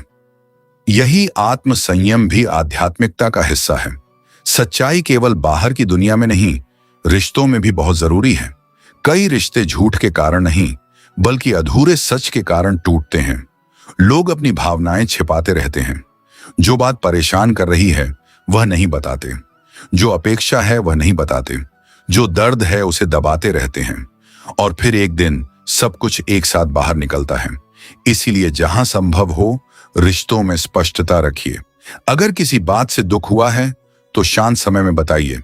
अगर आप किसी बात से सहमत नहीं हैं तो सम्मान से कहिए। अगर आपकी कोई सीमा है तो उसे स्पष्ट कीजिए। अगर आपको किसी की मदद चाहिए तो उसे स्वीकार कीजिए। ईमानदारी रिश्तों को कमजोर नहीं करती, सही तरीके से की गई ईमानदारी रिश्तों को मजबूत करती है। लेकिन यहां एक बहुत बड़ी परीक्षा है, लालच के समय ईमानदार रहना। जब आपके सामने गलत तरीके से पैसा कमाने का मौका हो और आपको पता हो कि कोई पकड़ने वाला नहीं है, तब आप क्या करते हैं? जब कोई आपको किसी गलत काम के बदले फायदा देने की पेशकश करे, तब आप क्या करते हैं? जब आप आसानी से नियम तोड़कर आगे निकल सकते हो, तब क्या आप रुकते हैं? यही चरित्र बनता है, क्योंकि जब कोई देख रहा हो तब सही काम करना आसान है। जब कोई न देख रहा हो तब सही काम करना, यही असली ईमानदारी है। और आध्यात्मिक दृष्टि से यही सबसे महत्वपूर्ण बातों में से एक है। आप दुनिया से कुछ छिपा सकते हैं, लोगों से अपनी असलियत छिपा सकते हैं, लेकिन अपने अंतर्मन से कैसे छिपेंगे? जब रात में सब शांत हो जाता है और इंसान अकेला होता है, तब वही भीतर की आवाज पूछती है, तुमने आज क्या किया? अगर उस समय आपका मन शांत है तो यह बहुत बड़ी संपत्ति है, और अगर भीतर बार बार कोई बात चुभती है तो शायद वह आपको किसी सुधार की ओर बुला रही है। इसीलिए अपने अंतर्मन की आवाज को पूरी तरह दबाइए मत। कभी कभी वही आवाज आपको उस रास्ते से वापस बुलाती है जिस पर आप गलत दिशा में जा रहे होते हैं, और भगवान की भक्ति में यह आवाज बहुत महत्वपूर्ण हो सकती है। जब आप प्रार्थना करते हैं तो केवल भगवान से यह मत कहिए कि मुझे यह दे दीजिए, मुझे वह दे दीजिए। कभी यह भी कहिए, हे प्रभु, मुझे इतना सत्यवान बनाइए कि मैं अपनी गलतियों को पहचान सकूं। मुझे इतनी ईमानदारी दीजिए कि मैं अपने स्वार्थ के सामने भी सही निर्णय ले सकूं। मुझे इतना साहस दीजिए कि मैं सच जानते हुए भी झूठ का साथ न दूं। और मुझे इतनी करुणा दीजिए कि मेरा सच किसी निर्दोष के हृदय को अनावश्यक चोट न पहुंचाए। ऐसी प्रार्थना इंसान के भीतर एक अलग ही शक्ति पैदा कर सकती है, क्योंकि सत्य केवल बोलने की चीज नहीं है, सत्य जीने की चीज है। आप अकेले में जैसे हैं, वही आपका असली रूप है। आपके सामने कोई देखने वाला न हो और फिर भी आप गलत काम न करें, यही चरित्र है। आपको किसी ने गलती करते हुए न देखा हो और फिर भी आप उसे स्वीकार कर लें, यही ईमानदारी है। आप किसी की कमजोरी जानते हो और उसका फायदा न उठाएं, यही सच्चाई के साथ चरित्र की मजबूती है। आपके पास किसी की निजी बात हो और आप उसे दूसरों के सामने मनोरंजन के लिए न बताएं, यह भी ईमानदारी है। आपने किसी से वादा किया हो और परिस्थिति कठिन होने के बावजूद उसे निभाने की कोशिश करें, यह भी ईमानदारी है। और अगर वादा निभाना संभव न हो तो झूठा बहाना बनाने के बजाय सच बता देना भी ईमानदारी है, क्योंकि भरोसा एक बार टूट जाए तो उसे वापस बनाने में बहुत समय लगता है। इसलिए अपनी जुबान को हल्का मत समझिए। आपका एक झूठ किसी व्यक्ति के विश्वास को तोड़ सकता है, आपका एक सच किसी व्यक्ति को बचा सकता है, आपका एक सही निर्णय किसी रिश्ते को बचा सकता है, और आपका एक ईमानदार स्वीकार किसी बड़ी समस्या को वहीं रोक सकता है जहां वह शुरू हुई थी। इसीलिए बोलने से पहले सोचिए, क्या यह सच है? क्या यह जरूरी है? क्या इसे कहने का सही समय है? क्या इसे कहने का सही तरीका है? इन 4 सवालों से आपकी बातचीत बहुत बदल सकती है। और अगर कभी ऐसा समय आए जब सच बोलने से आपको कुछ खोना पड़े, तब अपने भीतर यह याद रखिए कि हर चीज पाने के लिए अपने चरित्र को खो देना समझदारी नहीं है। पैसा वापस आ सकता है, अवसर दोबारा मिल सकता है, सम्मान भी समय के साथ वापस आ सकता है, लेकिन अगर इंसान अपने चरित्र को बार बार बेचता रहे तो अंदर का विश्वास कमजोर होने लगता है। इसीलिए अपनी आत्मा के सामने सस्ता मत बनिए। किसी गलत लाभ के बदले अपने अंतर्मन की शांति मत बेचिए। किसी के झूठी तारीफ पाने के लिए अपनी सच्चाई मत छोड़िए। किसी भीड़ में स्वीकार किए जाने के लिए गलत बात का समर्थन मत कीजिए। कभी कभी अकेले सही होना भीड़ के साथ गलत होने से बेहतर होता है, और यही साहस सच्चे इंसान की पहचान बनता है। अगर लोग आपकी ईमानदारी की वजह से आपसे नाराज हो जाएं, तो हर बार यह जरूरी नहीं कि आप गलत हों, लेकिन अपनी ईमानदारी को अहंकार भी मत बनने दीजिए। मैं ही सही हूं और बाकी सब गलत हैं, यह भी अहंकार है। सत्य के साथ विनम्रता होनी चाहिए। आप कह सकते हैं, मुझे ऐसा लगता है कि यह सही है, लेकिन अगर मैं गलत हूं तो मुझे समझाइए। यह वाक्य एक खुले मन की निशानी है, क्योंकि सच्चाई का मतलब यह नहीं कि आप अपने विचारों को पत्थर बना लें। कभी नई जानकारी मिलने पर अपना विचार बदलना भी ईमानदारी है। अगर आपको पता चले कि आपकी बात गलत थी तो उसे स्वीकार करना चाहिए। यह कमजोरी नहीं, यह विकास है। और यही कारण है कि भगवान के करीब जाने वाला व्यक्ति धीरे धीरे अपने जीवन से दिखावा कम करता जाता है। वह जैसा है वैसा रहने की कोशिश करता है। उसे हर व्यक्ति को प्रभावित करने की जरूरत नहीं होती। उसे हर जगह अपनी छवि बचाने की जरूरत नहीं होती। वह जानता है कि दुनिया उसे पूरी तरह समझे या न समझे, लेकिन उसका अंतर्मन और भगवान उसके कर्मों को जानते हैं। यही विश्वास उसे सच्चाई पर टिकाए रखता है। तो आज खुद से एक सवाल पूछिए, क्या मैं अपने जीवन में सच को उतनी ही जगह देता हूं जितनी भगवान के नाम को देता हूं? क्या मेरे शब्द और मेरे कर्म एक जैसे हैं? क्या मैं अकेले में भी वही करता हूं जो लोगों के सामने सही दिखता है? क्या मैं अपनी गलती स्वीकार कर सकता हूं? क्या मैं गलत लाभ छोड़ सकता हूं? क्या मैं किसी की पीठ पीछे वही बात कह सकता हूं जो उसके सामने कहूंगा? अगर इन सवालों के जवाब आपको अपने भीतर देखने पर मजबूर कर रहे हैं, तो यही इस चौथे गुण की शुरुआत है। क्योंकि सच्चाई हमेशा बड़ी बड़ी बातों से शुरू नहीं होती। कभी यह एक छोटे से सच से शुरू होती है। किसी से झूठ बोलने के बजाय सच बोलने से, अपनी गलती स्वीकार करने से, किसी के सामने नकली मुस्कान दिखाने के बजाय ईमानदारी से अपनी स्थिति बताने से, गलत फायदा छोड़ देने से, और सबसे बढ़कर अपने आप से झूठ बोलना बंद करने से। याद रखिए, भगवान को प्रभावित करने के लिए आपको कोई बड़ा अभिनय करने की जरूरत नहीं है। उन्हें आपके शब्दों से ज्यादा आपके हृदय की सच्चाई चाहिए। आपकी पूजा कितनी लंबी थी, उससे ज्यादा महत्वपूर्ण यह हो सकता है कि आपका व्यवहार कितना सच्चा था। आपने कितनी बार भगवान का नाम लिया, उससे ज्यादा महत्वपूर्ण यह हो सकता है कि आपने किसी इंसान का विश्वास कितनी ईमानदारी से निभाया। आपने कितनी बातें धर्म की, उससे ज्यादा महत्वपूर्ण यह है कि कठिन समय में आपने धर्म के अनुसार कितना व्यवहार किया। यही सच्चाई है। और जिस दिन इंसान के शब्द, विचार और कर्म एक दिशा में चलने लगते हैं, उस दिन उसके भीतर एक बहुत गहरी शांति पैदा होती है। उसे अभिनय नहीं करना पड़ता।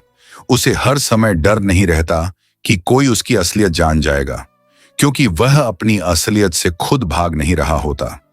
यही चौथा गुण है, सत्य और ईमानदारी।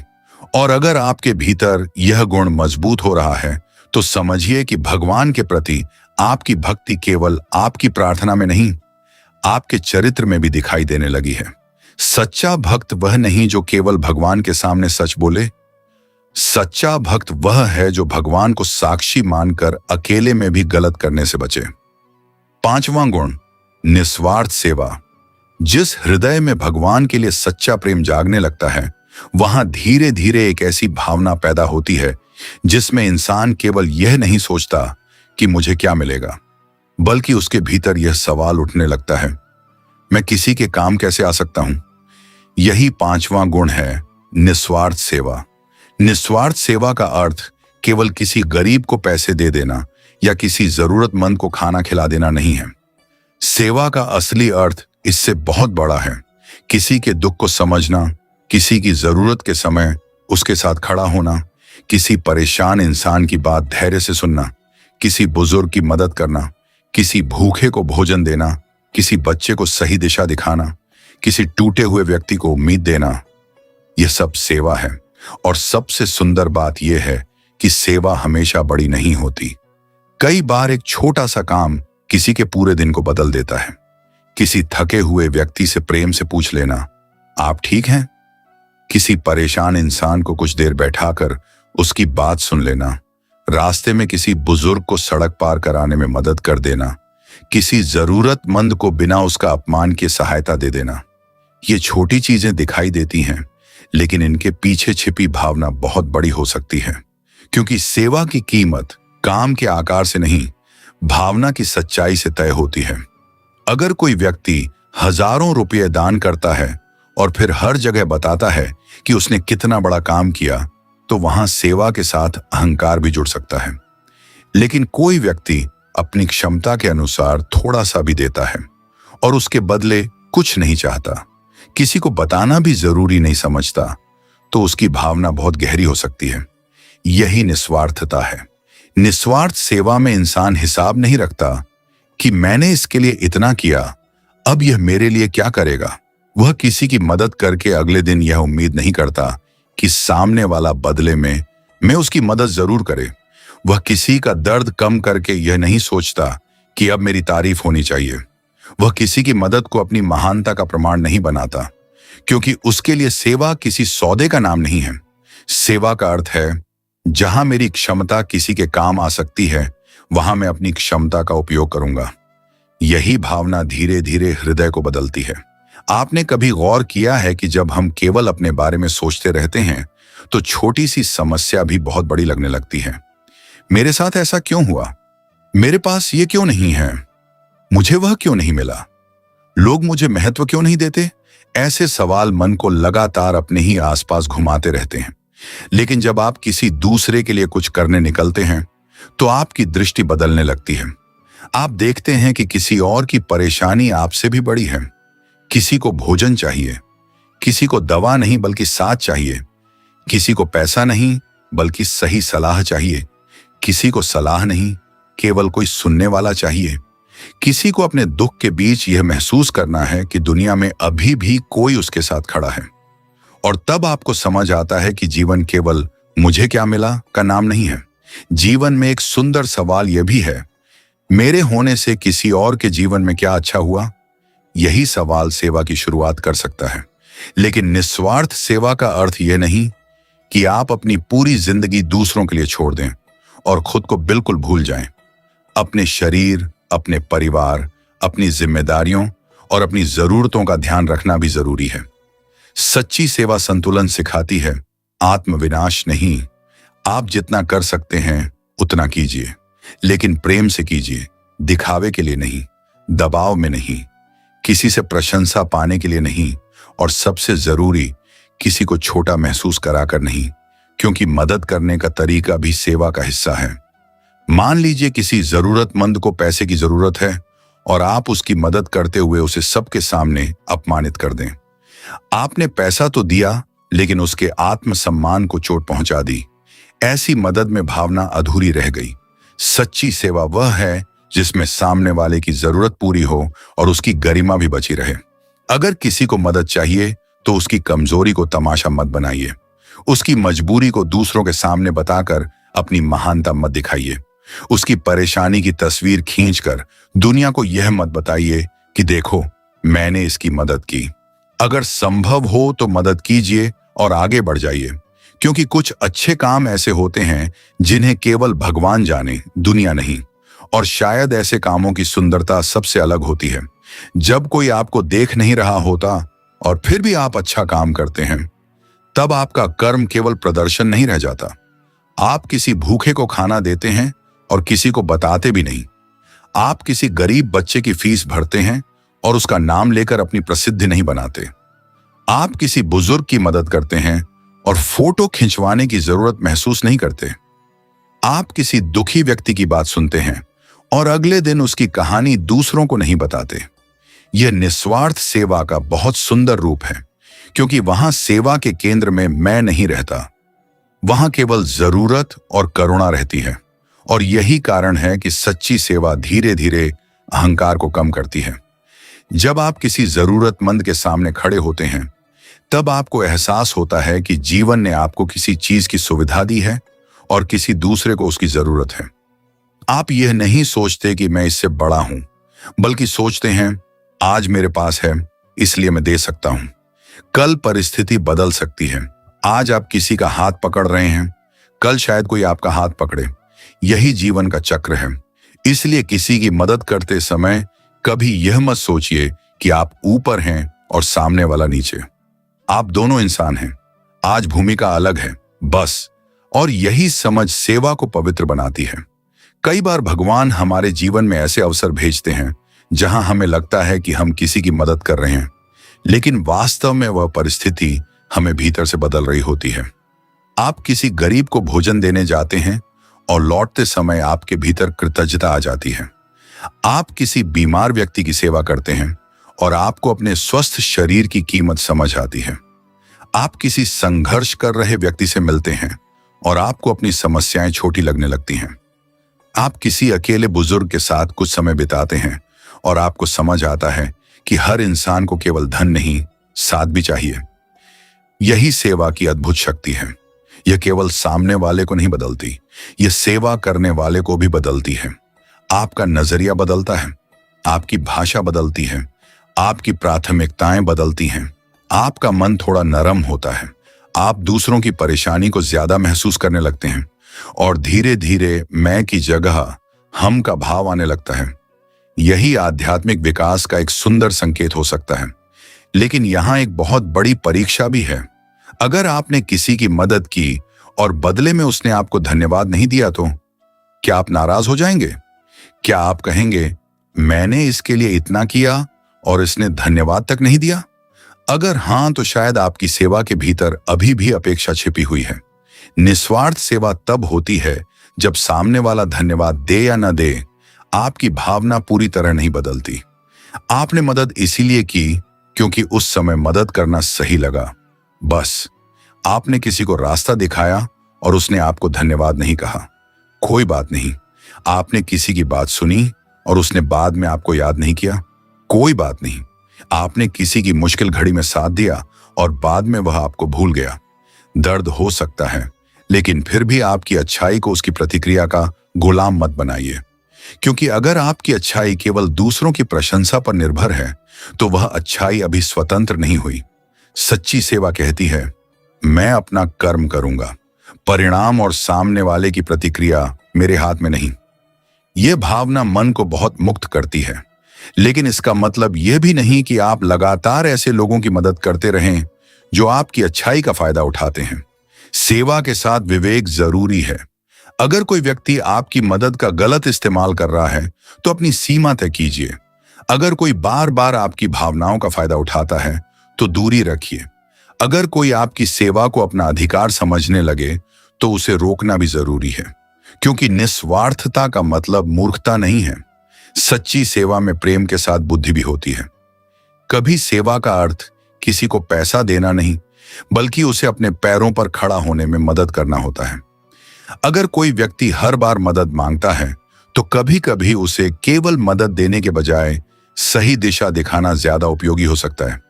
किसी को मछली देने से ज्यादा जरूरी कभी कभी उसे मछली पकड़ना सिखाना हो सकता है।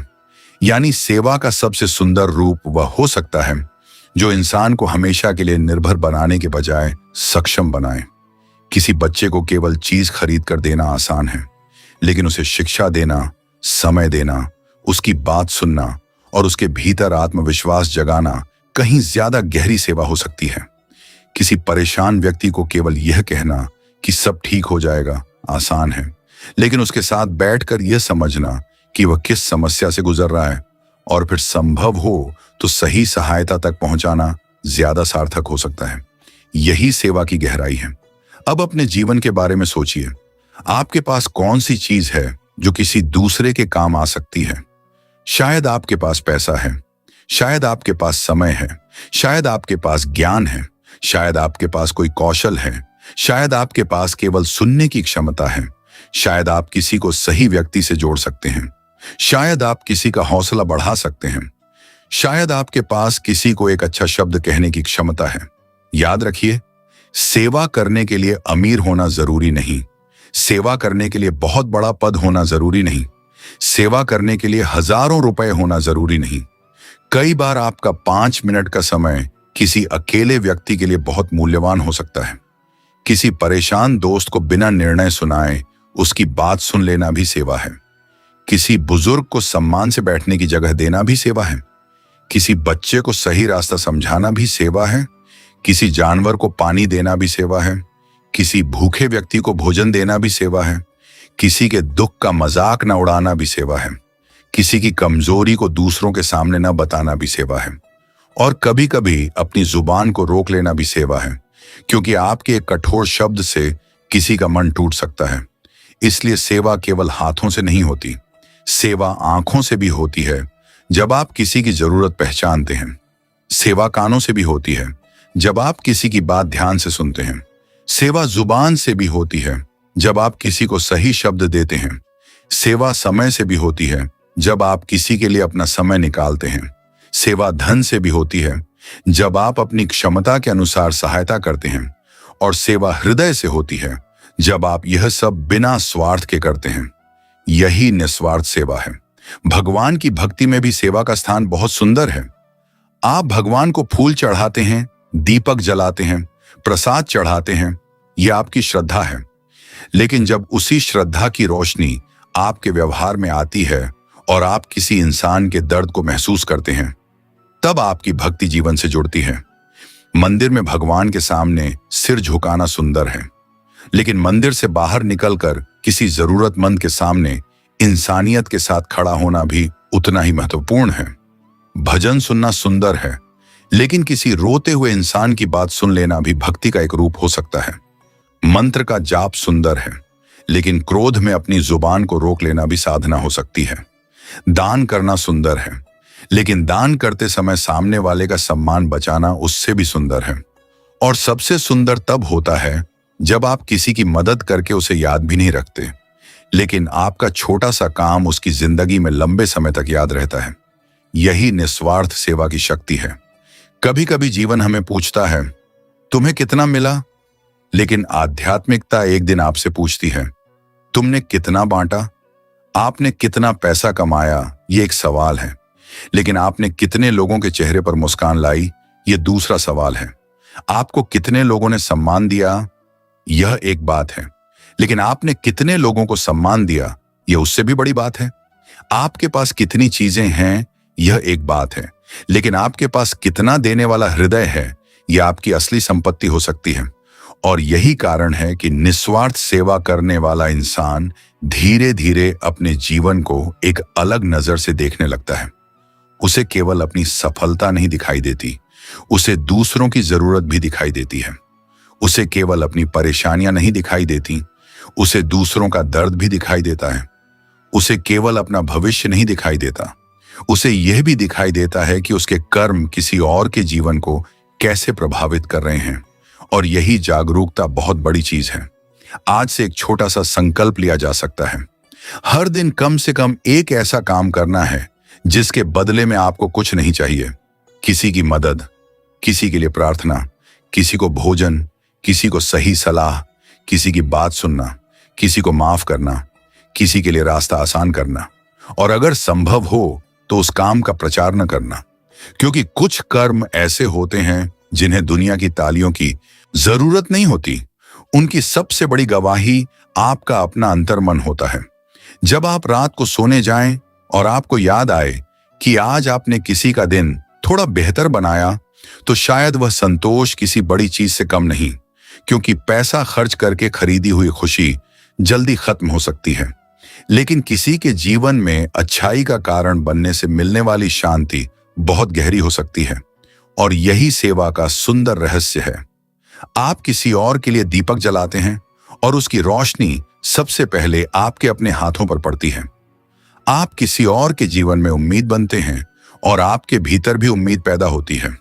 आप किसी और का बोझ थोड़ा हल्का करते हैं और आपका अपना मन भी हल्का होने लगता है। आप किसी और के चेहरे पर मुस्कान लाते हैं और आपकी अपनी आत्मा मुस्कुराने लगती है। इसलिए अगर आपके हृदय में भगवान के लिए सच्चा प्रेम है, तो केवल भगवान से यह मत पूछिए कि प्रभु मेरे लिए क्या है। कभी यह भी पूछिए, प्रभु आज मुझे किसके लिए भेजा गया है? आज मैं किसके काम आ सकता हूं? आज मेरे हाथों से किसका भला हो सकता है? आज मेरे शब्द किस टूटे हुए इंसान को थोड़ा सहारा दे सकते हैं? शायद इन सवालों के जवाब आपको किसी मंदिर की दीवार पर नहीं, बल्कि आपके आसपास के जीवन में मिले।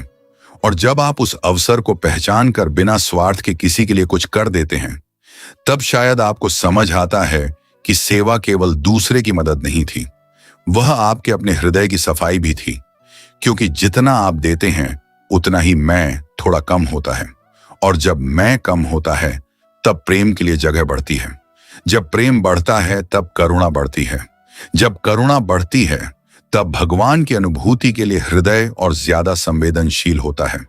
इसीलिए निस्वार्थ सेवा केवल 5वां गुण नहीं है, यह हृदय को भीतर से बदल देने वाली एक साधना भी हो सकती है। तो याद रखिए, किसी की मदद करने के लिए आपके पास बहुत कुछ होना जरूरी नहीं है, आपके पास सच्चा हृदय होना जरूरी है। किसी को सहारा देने के लिए आपका जीवन परिपूर्ण होना जरूरी नहीं है। कभी कभी टूटे हुए इंसान की मदद वही व्यक्ति सबसे अच्छी तरह कर पाता है जिसने खुद दर्द महसूस किया हो। किसी को उम्मीद देने के लिए आपके पास सारे जवाब होना जरूरी नहीं। कभी कभी सिर्फ इतना कहना काफी होता है, मैं तुम्हारी बात सुनने के लिए यहां हूं। और यही सेवा है। जहां स्वार्थ कम होता है वहां प्रेम बढ़ता है। जहां दिखावा कम होता है वहां सच्चाई बढ़ती है। जहां अहंकार कम होता है वहां विनम्रता बढ़ती है। और जहां इंसान दूसरों के लिए जीना थोड़ा सीखता है वहां उसका अपना हृदय भी धीरे धीरे भगवान के प्रेम के लिए खुलने लगता है। क्योंकि जिस हृदय में भगवान के लिए सच्चा प्रेम होता है वह केवल भगवान को पाने की इच्छा नहीं रखता, वह भगवान की बनाई हुई दुनिया में किसी के काम आने की इच्छा भी रखता है। छठा गुण, क्षमा और करुणा। जिस हृदय में भगवान का सच्चा प्रेम बसने लगता है वहां एक और बहुत गहरा परिवर्तन दिखाई देता है। इंसान हर चोट का बदला लेने की इच्छा से धीरे धीरे बाहर आने लगता है। पहले कोई एक शब्द बोल देता था तो मन कई दिनों तक उसी बात को दोहराता रहता था। किसी ने धोखा दिया तो बार बार वही दृश्य याद आता था। किसी ने अपमान किया तो मन के भीतर जवाब देने की आग जलती रहती थी। लेकिन जब हृदय में भगवान के प्रति प्रेम गहरा होने लगता है तब इंसान समझने लगता है कि हर चोट को अपने भीतर लेकर चलना खुद को ही जलाते रहने जैसा है। यही छठा गुण है, क्षमा और करुणा। क्षमा का अर्थ यह नहीं कि जिसने आपके साथ गलत किया उसकी गलती सही हो गई। क्षमा का अर्थ यह भी नहीं कि आप हर गलत व्यक्ति को दोबारा अपने जीवन में जगह दे दें। और क्षमा का मतलब यह भी नहीं कि आप अपने आत्मसम्मान को खत्म करके हर चीज सहते रहें। सच्ची क्षमा का अर्थ है आपने जो दर्द सहा उसे अपनी पूरी जिंदगी की पहचान न बनने देना। किसी ने आपको चोट पहुंचाई, यह उसकी जिम्मेदारी है, लेकिन उस चोट को सालों तक अपने हृदय में पकड़े रखना, हर दिन उसी व्यक्ति के बारे में सोचकर खुद को दुख देना, यह आपके ऊपर निर्भर करता है। कभी कभी सामने वाला व्यक्ति तो अपनी जिंदगी में आगे बढ़ चुका होता है, लेकिन हम उसके किए हुए एक काम को अपने मन में रोज दोहराते रहते हैं। वह व्यक्ति शायद चैन से सो रहा है और हम उसके कारण रातों को जाग रहे हैं। वह शायद उस घटना को भूल चुका है और हम उसे अपने भीतर जिंदा रखे हुए हैं। यही क्षमा की शक्ति सामने आती है। क्षमा का अर्थ है मैं तुम्हारे किए हुए गलत काम को सही नहीं मानता, लेकिन मैं अपनी जिंदगी को हमेशा तुम्हारी गलती का कैदी भी नहीं बनाऊंगा। यह बहुत बड़ी आजादी है। कभी किसी ने आपका भरोसा तोड़ा होगा, कभी किसी अपने ने ऐसा कुछ कहा होगा जिसे आप आज तक भूल नहीं पाए होंगे, कभी किसी रिश्ते में आपने पूरी सच्चाई से प्रेम किया होगा और बदले में आपको निराशा मिली होगी, कभी किसी ने आपकी मेहनत का श्रेय ले लिया होगा, कभी किसी ने आपके बारे में ऐसी बात कही होगी जो सच नहीं थी, कभी किसी ने आपको उस समय अकेला छोड़ दिया होगा जब आपको उसकी सबसे ज्यादा जरूरत थी। इन घटनाओं का दर्द वास्तविक हो सकता है। आपको दर्द हुआ, यह भी सच है। आपको रोना आया, यह भी सच है। आपको गुस्सा आया, यह भी स्वाभाविक है। लेकिन धीरे धीरे एक समय ऐसा आता है जब आपको अपने आप से पूछना पड़ता है, मैं इस दर्द को और कितने साल अपने साथ लेकर चलूंगा? यहीं से क्षमा की शुरुआत हो सकती है। कभी कभी क्षमा दूसरे व्यक्ति के लिए नहीं, अपने लिए करनी पड़ती है, ताकि आपका मन उस पुराने कमरे से बाहर निकल सके जिसमें वह घटना आज भी बंद है। लेकिन क्षमा करने से पहले अपने दर्द को स्वीकार करना जरूरी है। अपने आप से यह मत कहिए कि मुझे कोई फर्क नहीं पड़ा। अगर फर्क पड़ा है तो स्वीकार कीजिए। अगर चोट लगी है तो मानिए। अगर किसी ने आपको दुख दिया है तो अपने मन की उस सच्चाई को दबाइए मत, क्योंकि दबा हुआ दर्द खत्म नहीं होता। वह कभी गुस्से के रूप में निकलता है, कभी चिड़चिड़ेपन के रूप में, कभी अविश्वास के रूप में, कभी हर नए रिश्ते में पुराने व्यक्ति की गलती खोजने के रूप में, और कभी इंसान बिना वजह उन लोगों से भी दूरी बनाने लगता है जिन्होंने उसके साथ कुछ गलत किया ही नहीं। इसलिए पहले दर्द को पहचानिए, फिर धीरे धीरे उसे छोड़ने की दिशा में बढ़िए। और यहां करुणा आपकी मदद करती है। करुणा का अर्थ है सामने वाले के गलत काम को सही मानना नहीं, बल्कि यह समझने की कोशिश करना कि हर इंसान अपनी कमियों, डर, परिस्थितियों और अधूरेपन के साथ जी रहा है। जो व्यक्ति आपको चोट पहुंचाता है वह जरूरी नहीं कि भीतर से बहुत मजबूत हो। कभी कभी बहुत क्रूर दिखाई देने वाला इंसान खुद बहुत टूट चुका होता है। कभी कोई इसलिए दूसरों को नीचा दिखाता है क्योंकि वह खुद अपने भीतर असुरक्षित महसूस करता है। कभी कोई इसलिए दूसरों से कठोर व्यवहार करता है क्योंकि उसने जीवन में कठोरता ही देखी होती है। यह समझना उसके कर्म को सही नहीं बनाता, लेकिन यह आपके भीतर नफरत की आग को थोड़ा कम कर सकता है। और यही करुणा है। करुणा का सबसे सुंदर रूप तब दिखाई देता है जब आप किसी की कमजोरी देखकर उसका मजाक नहीं उड़ाते। आप किसी गरीब को देखकर उसे छोटा नहीं समझते। किसी असफल व्यक्ति को देखकर उसे बेकार नहीं कहते। किसी बूढ़े व्यक्ति की धीमी चाल देखकर अधीर नहीं होते। किसी बच्चे की गलती पर उसे अपमानित नहीं करते। किसी दुखी इंसान को यह नहीं कहते कि तुम्हारी समस्या तो कुछ भी नहीं, क्योंकि आप जानते हैं कि दर्द की तुलना नहीं की जा सकती। जो दर्द आपको छोटा लगता है वह किसी दूसरे व्यक्ति के लिए पूरी दुनिया जितना भारी हो सकता है। इसलिए करुणा कहती है, पहले समझो फिर बोलो, पहले सुनो फिर निर्णय लो, पहले परिस्थिति देखो फिर किसी को दोष दो। कभी कभी किसी व्यक्ति को सलाह से ज्यादा एक शांत कान चाहिए। कभी उसे समाधान से ज्यादा यह एहसास चाहिए कि कोई उसकी बात समझ रहा है। कभी किसी को यह सुनना होता है, तुम अकेले नहीं हो। और यह एक वाक्य भी किसी टूटे हुए मन को बहुत बड़ा सहारा दे सकता है। लेकिन करुणा का अर्थ यह नहीं कि आप हर व्यक्ति की हर समस्या अपने सिर पर ले लें। आप दूसरों के लिए संवेदनशील रह सकते हैं और फिर भी अपनी सीमाएं रख सकते हैं। आप किसी को माफ कर सकते हैं और उसे दूरी भी रख सकते हैं। आप किसी के लिए शुभकामना कर सकते हैं और फिर भी उसे अपने जीवन में दोबारा प्रवेश न दें। आप किसी की गलती को समझ सकते हैं और फिर भी उसके गलत व्यवहार को स्वीकार न करें। यह संतुलन बहुत जरूरी है, क्योंकि भगवान ने आपको करुणा दी है लेकिन विवेक भी दिया है। किसी ने आपको एक बार गलती से चोट पहुंचाई और उसे अपनी गलती का एहसास है, वहां क्षमा रिश्ते को बचा सकती है। लेकिन कोई व्यक्ति बार बार वही नुकसान कर रहा है और हर बार आपकी क्षमा को आपकी कमजोरी समझ रहा है, वहां सीमा बनाना भी जरूरी है। क्षमा हृदय को मुक्त करती है, सीमा आत्मसम्मान को सुरक्षित रखती है। दोनों साथ चल सकते हैं। और सबसे सुंदर बात यह है कि क्षमा करने वाला व्यक्ति अपने भीतर एक भारी बोझ उतार देता है। वह बदला लेने की योजनाओं से बाहर आता है। हर समय यह सोचने से बाहर आता है कि मैं उसे दिखाऊंगा, मैं भी ऐसा करूंगा, एक दिन उसे पता चलेगा। ये विचार बाहर से बहुत ताकतवर लग सकते हैं, लेकिन भीतर से इंसान को लगातार उसी व्यक्ति से बांधे रखते हैं जिसे आप नफरत करते हैं। अगर वह आपके विचारों में हर दिन मौजूद है तो किसी न किसी रूप में वह अभी भी आपके मन पर अधिकार रखता है। क्षमा उस अधिकार को वापस लेती है। आप कहते हैं, अब मेरी जिंदगी मेरी है, अब मैं अपने भविष्य को तुम्हारे गलती के हवाले नहीं करूंगा, अब मैं अपनी शांति किसी दूसरे के व्यवहार पर निर्भर नहीं रखूंगा। यही असली मुक्ति है। और जब इंसान क्षमा करना सीखता है तब उसके भीतर करुणा भी गहरी होने लगती है। वह समझने लगता है कि हर व्यक्ति अपनी यात्रा पर है। कोई आज अच्छा है, कल गलती कर सकता है। कोई आज गलत है, कल बदल सकता है। कोई गिरा हुआ है लेकिन हमेशा गिरा हुआ नहीं रहेगा। इसीलिए किसी इंसान को उसकी एक गलती से पूरी तरह परिभाषित कर देना भी उचित नहीं। आपने भी जीवन में गलतियां की हैं।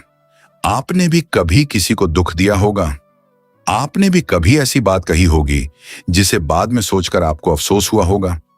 आप भी चाहते होंगे कि कोई आपकी एक गलती को देखकर आपको हमेशा के लिए बुरा इंसान न समझे। जब हम अपने लिए दूसरा मौका चाहते हैं तब दूसरों के लिए भी परिवर्तन की संभावना देखना करुणा है। यही भगवान की ओर ले जाने वाला भाव है, क्योंकि भगवान की करुणा को समझने वाला व्यक्ति दूसरों की कमियों को देखकर तुरंत पत्थर नहीं उठाता। वह सोचता है, अगर मैं भी अपनी गलतियों के साथ भगवान की दया चाहता हूं तो मुझे भी दूसरों के लिए दया रखना सीखना चाहिए। इसका अर्थ अपराध को छिपाना नहीं है। अन्याय के खिलाफ आवाज उठाना जरूरी हो सकता है, किसी को नुकसान से बचाना जरूरी हो सकता है, लेकिन भीतर नफरत को अपना स्थायी घर बना लेना जरूरी नहीं। आप न्याय चाहते हुए भी करुणावान रह सकते हैं। आप सच बोलते हुए भी दयालु रह सकते हैं। आप दूरी बनाते हुए भी नफरत से मुक्त रह सकते हैं। यही हृदय की परिपक्वता है, और शायद यही कारण है कि जिस व्यक्ति के भीतर भगवान का प्रेम गहरा होता है, उसकी भाषा में धीरे धीरे कठोरता कम होने लगती है। वह किसी की गलती देखकर तुरंत अपमान नहीं करता। वह किसी कमजोर व्यक्ति को देखकर मजाक नहीं बनाता। वह किसी गरीब की स्थिति को देखकर उसे दोषी नहीं मानता। वह जानता है कि परिस्थितियां किसी को भी बदल सकती हैं। आज आप जिस जगह खड़े हैं वहां हमेशा खड़े रहेंगे, इसकी कोई गारंटी नहीं। इसलिए दूसरों के साथ वैसा व्यवहार मत कीजिए जैसा आप नहीं चाहेंगे कि कठिन समय में आपके साथ किया जाए। अगर कभी आपके पास किसी की कमजोरी की जानकारी हो तो उसे हथियार मत बनाइए। अगर कोई अपना दुख आपके सामने रखता है तो उसकी बात को दूसरों के मनोरंजन का विषय मत बनाइए। किसी का विश्वास आपके पास अमानत की तरह आता है। उसकी रक्षा करना भी करुणा है। और जब आप किसी को माफ करते हैं तो हर बार यह जरूरी नहीं कि आप उसके पास जाकर कहें, मैंने तुम्हें माफ कर दिया। कई बार यह एक अंदर की प्रक्रिया होती है। आप मन ही मन कहते हैं, जो हुआ वह गलत था, लेकिन मैं अब इसे अपने वर्तमान और भविष्य पर शासन नहीं करने दूंगा। फिर धीरे धीरे उस घटना की पकड़ कम होने लगती है। पहले याद आते ही गुस्सा आता था, फिर केवल दुख होता है। फिर एक दिन वही घटना याद आती है और मन शांत रहता है। शायद यही क्षमा का एक संकेत है। और जब ऐसा होता है तो आपको समझ आता है कि आपने सामने वाले को नहीं, अपने आप को आजाद किया है। 7वां गुण, भगवान पर अटूट विश्वास और भीतर की शांति। और अब आता है वह गुण जो इन सभी गुणों को एक साथ जोड़ देता है। जिस हृदय में भगवान का सच्चा निवास होता है, वहां धीरे धीरे एक ऐसा विश्वास पैदा होने लगता है जिसे परिस्थितियां आसानी से हिला नहीं पाती। जीवन में कठिनाइयां आती हैं, योजनाएं टूटती हैं, लोग बदलते हैं, रास्ते बंद होते हैं। कभी सफलता मिलती है और कभी असफलता, लेकिन भीतर कहीं एक आवाज कहती रहती है, मैं अकेला नहीं हूं। यही 7वां गुण है, भगवान पर अटूट विश्वास और भीतर की शांति। ध्यान रखिए, भगवान पर विश्वास का अर्थ यह नहीं कि आपकी जिंदगी में कभी समस्या नहीं आएगी। समस्या आएगी, कठिन समय आएगा, कभी आंखों में आंसू भी आएंगे, कभी आपको लगेगा कि कोई रास्ता दिखाई नहीं दे रहा। कभी ऐसी परिस्थिति आएगी जहां आपकी मेहनत के बाद भी परिणाम आपके अनुसार नहीं होगा। लेकिन विश्वास यह सिखाता है कि कठिन परिस्थिति का मतलब यह नहीं कि भगवान ने आपको छोड़ दिया। कई बार हम परेशानी आते ही सोचते हैं, भगवान मेरे साथ ऐसा क्यों कर रहे हैं? लेकिन विश्वास धीरे से पूछता है, शायद इस परिस्थिति के भीतर भी कोई सीख छिपी है। यह सोच समस्या को तुरंत खत्म नहीं करती, लेकिन समस्या से लड़ने की आपकी शक्ति बदल देती है। जिस व्यक्ति के भीतर भगवान पर भरोसा होता है, वह कठिन समय में भी पूरी तरह टूटता नहीं। वह रो सकता है, वह परेशान हो सकता है, वह कुछ समय के लिए कमजोर महसूस कर सकता है, लेकिन फिर धीरे धीरे उठता है, क्योंकि उसके भीतर एक भरोसा रहता है कि यह अंत नहीं है। और यही भरोसा बहुत बड़ी शक्ति बन जाता है। कभी आपने देखा है कि कुछ लोग बहुत बड़ी परेशानी में भी अजीब तरह से शांत रहते हैं। बाहर से परिस्थिति वही है, समस्या वही है, पैसे की चिंता वही है, रिश्तों की चिंता वही है, भविष्य की चिंता वही है, लेकिन उस व्यक्ति के भीतर कोई ऐसा आधार होता है जो उसे पूरी तरह गिरने नहीं देता। वह कहता है, मैं अपनी पूरी कोशिश करूंगा, बाकी भगवान पर छोड़ दूंगा। यह वाक्य सुनने में बहुत साधारण है, लेकिन इसे वास्तव में जीना बहुत कठिन है, क्योंकि हमारा मन हर चीज को अपने नियंत्रण में रखना चाहता है। हमें पता होना चाहिए कि कल क्या होगा, किस व्यक्ति का व्यवहार कैसा होगा, कौन हमारे साथ रहेगा, कौन हमें छोड़ देगा, कितना पैसा आएगा, कौन सा काम सफल होगा। लेकिन जीवन हर सवाल का जवाब पहले से नहीं देता, और यही विश्वास की जरूरत पड़ती है। आप अपना कर्म कर सकते हैं, लेकिन परिणाम को पूरी तरह नियंत्रित नहीं कर सकते। आप किसी से प्रेम कर सकते हैं, लेकिन सामने वाले के हृदय को नियंत्रित नहीं कर सकते। आप मेहनत कर सकते हैं, लेकिन हर परिस्थिति को नियंत्रित नहीं कर सकते। आप प्रार्थना कर सकते हैं, लेकिन हर इच्छा उसी रूप में पूरी होगी, यह निश्चित नहीं।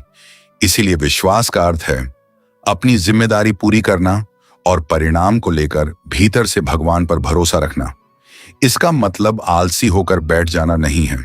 अगर आपको काम करना है तो काम कीजिए, अगर पढ़ना है तो पढ़िए, अगर अपने परिवार की जिम्मेदारी निभानी है तो पूरी ईमानदारी से निभाइए, अगर अपने सपने के लिए मेहनत करनी है तो पूरी ताकत लगाइए। लेकिन हर परिणाम को अपने मन की इच्छा के अनुसार होने की जिद मत रखिए, क्योंकि कई बार जिस चीज को हम अपनी सबसे बड़ी हार समझते हैं वही आगे चलकर किसी बड़ी दिशा का कारण बन जाती है।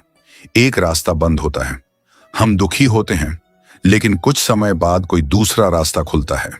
एक रिश्ता टूटता है, हम सोचते हैं कि सब खत्म हो गया, लेकिन बाद में समझ आता है कि शायद वही रिश्ता हमें लंबे समय से भीतर से तोड़ रहा था। एक नौकरी चली जाती है, हम घबरा जाते हैं, लेकिन वही समय हमें किसी नए कौशल की ओर ले जाता है। एक योजना असफल होती है, हम निराश होते हैं, लेकिन उसी असफलता से हमें वह सीख मिलती है जो आगे की सफलता के लिए जरूरी थी। इसलिए हर बंद दरवाजा भगवान की सजा नहीं होता, कभी कभी वह दिशा बदलने का संकेत भी हो सकता है। और यह समझ तभी आती है जब मन थोड़ा शांत हो। चिंता से भरे मन को हर जगह खतरा दिखाई देता है, लेकिन शांत मन परिस्थिति के भीतर संभावना भी देख सकता है। यही भीतर की शांति है। शांति का अर्थ यह नहीं कि आपके जीवन में कोई आवाज नहीं होगी। शांति का अर्थ यह है कि आवाजों के बीच भी आपका मन अपना केंद्र न खोए।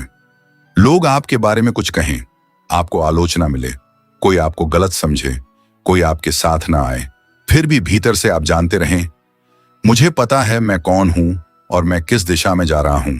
यह आंतरिक स्थिरता बहुत बड़ी शक्ति है और यह धीरे धीरे आती है, हर दिन थोड़ी प्रार्थना से, थोड़े आत्मचिंतन से, अपने कर्मों को ईमानदारी से देखने से, अपने मन को हर समय दूसरों की जिंदगी से तुलना करने से बचाने से, और सबसे ज्यादा भगवान के साथ एक सच्चा संबंध बनाने से। जब आप अकेले हों तब भी भगवान से बात कीजिए। औपचारिक शब्द जरूरी नहीं, अपने मन की भाषा में बात कीजिए। कहिए, प्रभु आज मैं परेशान हूं, मुझे डर लग रहा है, मुझे समझ नहीं आ रहा कि क्या करूं, मुझे शक्ति दीजिए, मेरी बुद्धि को सही दिशा दीजिए। अगर मेरी इच्छा पूरी होना मेरे लिए सही है तो रास्ता खोलिए, और अगर नहीं तो मुझे स्वीकार करने की शक्ति दीजिए। ऐसी प्रार्थना मन को भीतर से सहारा देती है और धीरे धीरे आपको समझ आता है कि भगवान से जुड़ना केवल मांगने का नाम नहीं है। कभी कभी भगवान से जुड़ना केवल यह कहने का नाम है, जो भी हो मुझे अकेला मत छोड़ना। फिर एक दिन आपको महसूस होता है कि परिस्थितियां अभी भी वही हैं, लेकिन आपका डर पहले जैसा नहीं रहा। समस्या अभी भी है, लेकिन आपका मन पहले जितना बिखरा हुआ नहीं है। यही भीतर की शांति की शुरुआत है। और सबसे सुंदर बात यह है कि जिस व्यक्ति को भगवान पर भरोसा होने लगता है वह दूसरों के व्यवहार से कम प्रभावित होने लगता है। कोई तारीफ करे वह मुस्कुराता है, कोई आलोचना करे वह सोचता है, कोई साथ दे वह आभारी है, कोई छोड़ दे वह दुखी हो सकता है, लेकिन पूरी तरह टूटता नहीं, क्योंकि उसकी पूरी दुनिया किसी एक इंसान पर टिकी नहीं होती। उसका आधार कहीं गहरा होता है। वह जानता है कि इंसान बदल सकते हैं, परिस्थितियां बदल सकती हैं, लेकिन उसकी आस्था उसे फिर से खड़ा कर सकती है। यही विश्वास उसे अकेलेपन में भी संभालता है। कभी कभी आपके आसपास बहुत लोग होते हैं, फिर भी आप अकेले महसूस करते हैं, और कभी कभी आप कमरे में अकेले होते हैं, लेकिन भीतर बहुत शांति होती है। अंतर बाहर की भीड़ में नहीं, भीतर के संबंध में है। अगर आपका मन भगवान से जुड़ना सीख रहा है तो अकेलापन धीरे धीरे एकांत बन सकता है। एकांत में आप खुद को सुन सकते हैं, अपनी गलतियों को देख सकते हैं, अपने जीवन की दिशा समझ सकते हैं, अपने भीतर के डर को पहचान सकते हैं, और सबसे महत्वपूर्ण उस मौन को महसूस कर सकते हैं जिसमें आपको किसी को कुछ साबित नहीं करना पड़ता। यही वह अवस्था है जहां मन धीरे धीरे हल्का होने लगता है। लेकिन इस शांति की भी एक परीक्षा है, जब चीजें आपके अनुसार ना हों। अगर भगवान पर आपका विश्वास केवल तब तक है जब तक सब कुछ अच्छा चल रहा है, तो वह विश्वास अभी परिस्थितियों पर निर्भर है। सच्चा विश्वास तब मजबूत होता है जब आप कह सकें, मुझे अभी समझ नहीं आ रहा कि यह क्यों हो रहा है, लेकिन मैं अपनी आस्था नहीं छोड़ूंगा। ये वाक्य बहुत गहरा है, क्योंकि इसमें अंधी जिद नहीं बल्कि धैर्य है। आप यह नहीं कह रहे कि सब कुछ वैसा ही होगा जैसा मैं चाहता हूं। आप कह रहे हैं जो भी होगा मैं उसे संभालने की शक्ति मांगूंगा। और यही मानसिक शक्ति आपको बार बार उठाती है। कभी जिंदगी आपको इंतजार करना सिखाती है। आप चाहते हैं कि चीज आज हो जाए, लेकिन समय कहता है अभी नहीं। आप परेशान होते हैं। फिर कुछ समय बाद समझ आता है कि शायद आप उस चीज के लिए तैयार ही नहीं थे। कभी कभी भगवान उत्तर देने में देर करते हुए आपको उत्तर से ज्यादा महत्वपूर्ण चीज दे रहे होते हैं। आपको तैयार कर रहे होते हैं। इसलिए इंतजार के समय में भी विश्वास रखिए। बीज जमीन में जाता है तो बाहर से लगता है कि कुछ नहीं हो रहा, लेकिन भीतर बहुत कुछ चल रहा होता है। इसी तरह आपके जीवन में भी कुछ समय ऐसे हो सकते हैं जब बाहर से कोई परिणाम दिखाई न दे, लेकिन इसका मतलब यह नहीं कि आपकी मेहनत व्यर्थ जा रही है। धैर्य रखिए, कर्म करते रहिए, प्रार्थना करते रहिए और अपने भीतर की शांति को बचाकर रखिए, क्योंकि जब परिणाम देर से आता है तब मन की बेचैनी आपको गलत निर्णय लेने पर मजबूर कर सकती है, लेकिन शांत मन सही समय का इंतजार कर सकता है। और यही 7वां गुण बाकी सभी गुणों को मजबूत करता है, क्योंकि भगवान पर विश्वास होगा तो विनम्रता आएगी।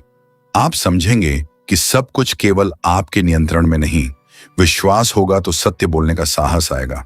आप जानेंगे कि गलत रास्ते से बचाने वाली शक्ति आपके भीतर है। विश्वास होगा तो सेवा की भावना बढ़ेगी। आपको लगेगा कि जीवन केवल अपने लिए नहीं है। विश्वास होगा तो क्षमा आसान होगी। आप समझेंगे कि अपने मन को नफरत से मुक्त करना जरूरी है। और विश्वास होगा तो कठिन समय में भी आपका हृदय पूरी तरह अंधकार में नहीं डूबेगा। आपके भीतर कहीं एक दीपक जलता रहेगा, कभी छोटा, कभी बहुत धीमा, लेकिन बुझा हुआ नहीं। यही भगवान पर भरोसा है। और अगर आप अपने भीतर यह देख रहे हैं कि पहले छोटी सी बात आपको पूरी तरह हिला देती थी, लेकिन अब आप थोड़ी देर शांत होकर सोच लेते हैं। पहले हर परेशानी में आपको लगता था कि सब खत्म हो गया, लेकिन अब भीतर से आवाज आती है कि यह समय भी निकल जाएगा। पहले हर व्यक्ति की राय आपके लिए बहुत महत्वपूर्ण थी, लेकिन अब आप अपने कर्म और अपने अंतर्मन को ज्यादा महत्व देने लगे हैं। पहले भविष्य का डर आपको खा जाता था, लेकिन अब आप वर्तमान में अपना कर्म करने की कोशिश करते हैं। तो समझिए कि आपके भीतर यह 7वां गुण धीरे धीरे मजबूत हो रहा है। और शायद यही सबसे सुंदर संकेत है कि आपकी आध्यात्मिक यात्रा केवल शब्दों में नहीं, आपके जीवन में उतर रही है।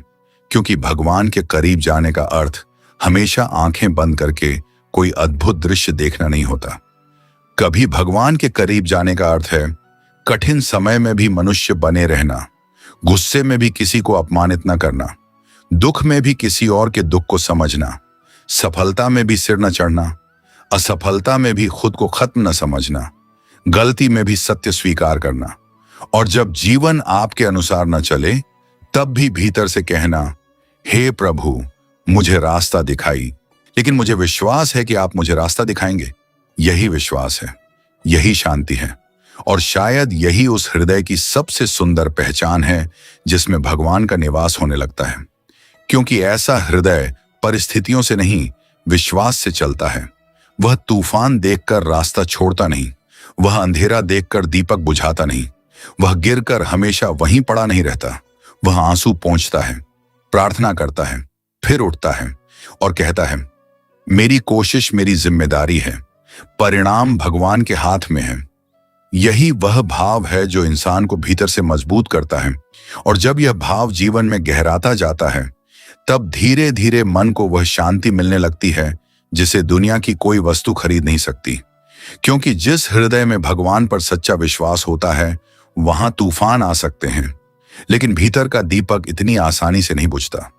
अगर आज की इस पूरी बात को सुनने के बाद आपके मन में एक पल के लिए भी यह विचार आया है कि शायद मुझे भी अपने भीतर इन गुणों को जगाना चाहिए, तो समझिए कि यह वीडियो आपके लिए सिर्फ एक वीडियो नहीं था। शायद आपके भीतर किसी ऐसी बात ने दस्तक दी है जिसे आप बहुत समय से महसूस तो कर रहे थे, लेकिन शब्दों में समझ नहीं पा रहे थे। क्योंकि भगवान का होना केवल मंदिर की घंटियों में नहीं है, केवल पूजा की थाली में नहीं है, केवल मंत्रों के उच्चारण में नहीं है। भगवान की उपस्थिति तब दिखाई देने लगती है जब हमारे व्यवहार में सच्चाई आने लगती है, जब किसी के दुख को देखकर हमारा हृदय पिघलने लगता है, जब किसी की मदद करके हमें उसका बदला नहीं चाहिए होता, जब गलती होने पर हम उसे स्वीकार करने का साहस रखते हैं, जब किसी ने हमें चोट पहुंचाई हो फिर भी हम अपने हृदय को नफरत से भरने से बचाते हैं, और जब जिंदगी कितनी भी कठिन क्यों ना हो जाए, भीतर से एक आवाज आती रहती है, मेरे प्रभु मेरे साथ हैं। यही तो असली यात्रा है, अपने भीतर भगवान को महसूस करने की यात्रा। और यह यात्रा किसी दूसरे इंसान से तुलना करके पूरी नहीं होगी। आपको यह देखने की जरूरत नहीं कि दूसरा कितना आगे पहुंच गया है। आपको केवल यह देखना है कि आज का आप कल के आप से थोड़ा बेहतर हुआ या नहीं। कल जहां आप तुरंत क्रोधित हो जाते थे, आज अगर आपने कुछ पल रुककर खुद को संभाल लिया तो यह छोटी जीत नहीं है। कल जहां आप किसी की गलती का बदला लेना चाहते थे, आज अगर आपने अपने मन को समझाया कि मैं अपनी शांति नहीं खोऊंगा, तो यह भी एक बहुत बड़ी जीत है। कल जहां आपको हर बात पर लोगों की स्वीकृति चाहिए थी, आज अगर आप अपने सही कर्म पर टिके रह पा रहे हैं, तो यह भी भीतर के परिवर्तन का संकेत है। कल जहां आप केवल अपने दुख को देखते थे, आज अगर आप किसी दूसरे के दर्द को भी महसूस करने लगे हैं, तो समझिए आपका हृदय थोड़ा और विशाल हो रहा है।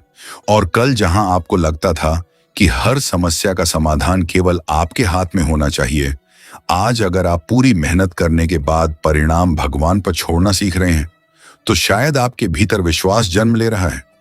यही 7 गुण केवल सुनने के लिए नहीं है, इनका उद्देश्य आपके जीवन में उतरना है। क्योंकि हजारों आध्यात्मिक बातें सुन लेने से जीवन नहीं बदलता। जीवन तब बदलता है जब एक छोटी सी बात हमारे व्यवहार में उतरती है, जब हम किसी को जवाब देने से पहले रुकते हैं, जब हम किसी की बात पूरी सुनते हैं, जब हम किसी जरूरतमंद को देखकर नजरें नहीं फेरते, जब हम किसी की कमजोरी का मजाक नहीं बनाते, जब हम अकेले में भी गलत काम करने से बचते हैं, जब हम अपने माता पिता, परिवार और आसपास के लोगों के साथ थोड़ा और प्रेम से बात करते हैं, जब हम किसी के साथ अन्याय करने के बाद अपने अहंकार को बचाने के बजाय कहते हैं, हाँ मुझसे गलती हुई, यही आध्यात्मिकता है। और शायद आपको ये सुनकर आश्चर्य होगा कि भगवान को अपने जीवन में महसूस करने के लिए हमेशा किसी बहुत बड़ी घटना की प्रतीक्षा करने की जरूरत नहीं है। कभी कभी भगवान आपके जीवन में एक छोटे से अवसर के रूप में आते हैं। कोई भूखा व्यक्ति आपके सामने आ जाता है, कोई दुखी व्यक्ति आपसे बात करना चाहता है, कोई बुजुर्ग आपकी सहायता चाहता है, कोई बच्चा आपसे कुछ सीखना चाहता है, कोई अपना व्यक्ति आपकी वजह से दुखी है और आपके पास उसे मनाने का अवसर है, कोई ऐसा इंसान है जिसे आपने माफ नहीं किया है और आपके भीतर अभी भी उसके लिए गुस्सा है। शायद यही आपके जीवन की अगली आध्यात्मिक परीक्षा है।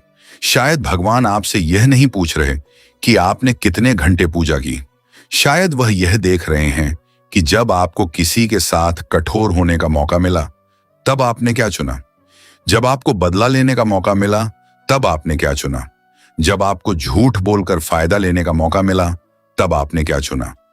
जब किसी कमजोर व्यक्ति को दबाना आसान था, तब आपने क्या चुना? जब आपके पास किसी की मदद करने की क्षमता थी, तब आपने क्या चुना? क्योंकि इंसान की असली पहचान उसके शब्दों से कम और उसके चुनावों से ज्यादा होती है। और यही कारण है कि आज इस वीडियो के बाद अपने आप से एक बहुत छोटा लेकिन बहुत गहरा सवाल जरूर पूछिए। अगर भगवान हर पल मेरे कर्मों को देख रहे हैं, तो मैं आज से क्या बदलना चाहूंगा? इस सवाल का जवाब किसी और को मत दीजिए, अपने मन को दीजिए। शायद आपको कोई एक आदत दिखाई दे, शायद कोई रिश्ता याद आए, शायद किसी व्यक्ति का चेहरा सामने आए, शायद कोई पुरानी गलती याद आए, शायद कोई ऐसी बात याद आए जिसके लिए आज भी आपका मन आपको माफ नहीं कर पाया है। उसे भागिए मत, उसके सामने बैठिए, उसे देखिए और भगवान से कहिए, प्रभु मैं पूर्ण नहीं हूं, मुझसे गलतियां होती हैं, मेरे भीतर क्रोध भी है, मेरे भीतर अहंकार भी है, मेरे भीतर डर भी है। कभी मैं गलत बोल देता हूं, कभी मैं किसी को दुख दे देता हूं, कभी मैं अपने स्वार्थ में दूसरों की भावनाएं भूल जाता हूं। लेकिन प्रभु मैं बदलना चाहता हूं, मेरे भीतर इतना प्रकाश भर दीजिए कि मैं अपनी गलतियों को पहचान सकूं। इतनी शक्ति दीजिए कि मैं उन्हें बदल सकूं। इतना प्रेम दीजिए कि मैं दूसरों के लिए भी अच्छा बन सकूं। और अगर यह प्रार्थना आपके हृदय से निकलती है तो इसे किसी दिखावे की जरूरत नहीं। भगवान के सामने सुंदर शब्दों से ज्यादा सच्चा हृदय महत्वपूर्ण है। आप रोते हुए प्रार्थना करें तब भी प्रार्थना है। आप चुप रहकर भगवान को याद करें तब भी प्रार्थना है। आप केवल प्रभु संभाल लेना कहें तब भी प्रार्थना है। क्योंकि कभी कभी इंसान के पास कहने के लिए शब्द नहीं होते, लेकिन उसका हृदय बहुत कुछ कह रहा होता है और शायद भगवान उस मौन को भी सुनते हैं। इसलिए अगर आज आप किसी परेशानी से गुजर रहे हैं तो इस वीडियो को सुनने के बाद अपने मन में यह मत बैठाइए कि आपकी जिंदगी खत्म हो गई है। नहीं, हो सकता है यह समय आपको तोड़ने नहीं, आपको भीतर से मजबूत बनाने आया हो सकता है जिस चीज को आप अभी अपनी सबसे बड़ी परेशानी समझ रहे हैं वही आपको किसी ऐसी दिशा में ले जाए जिसकी आपने कभी कल्पना भी नहीं की थी। हो सकता है किसी चीज का देर से मिलना आपके लिए बेहतर हो सकता है किसी चीज का न मिलना भी किसी बड़ी हानि से बचाना हो। हम हर चीज का कारण तुरंत नहीं समझ सकते, लेकिन हम हर परिस्थिति में अपना कर्म सही रखने की कोशिश कर सकते हैं। यही हमारे हाथ में है। आप अपने कर्मों को संभालिए, अपनी वाणी को संभालिए, अपना हृदय संभालिए, अपने विचारों को संभालिए और जहां आपके हाथ से कुछ नहीं हो सकता वहां भगवान पर भरोसा रखिए।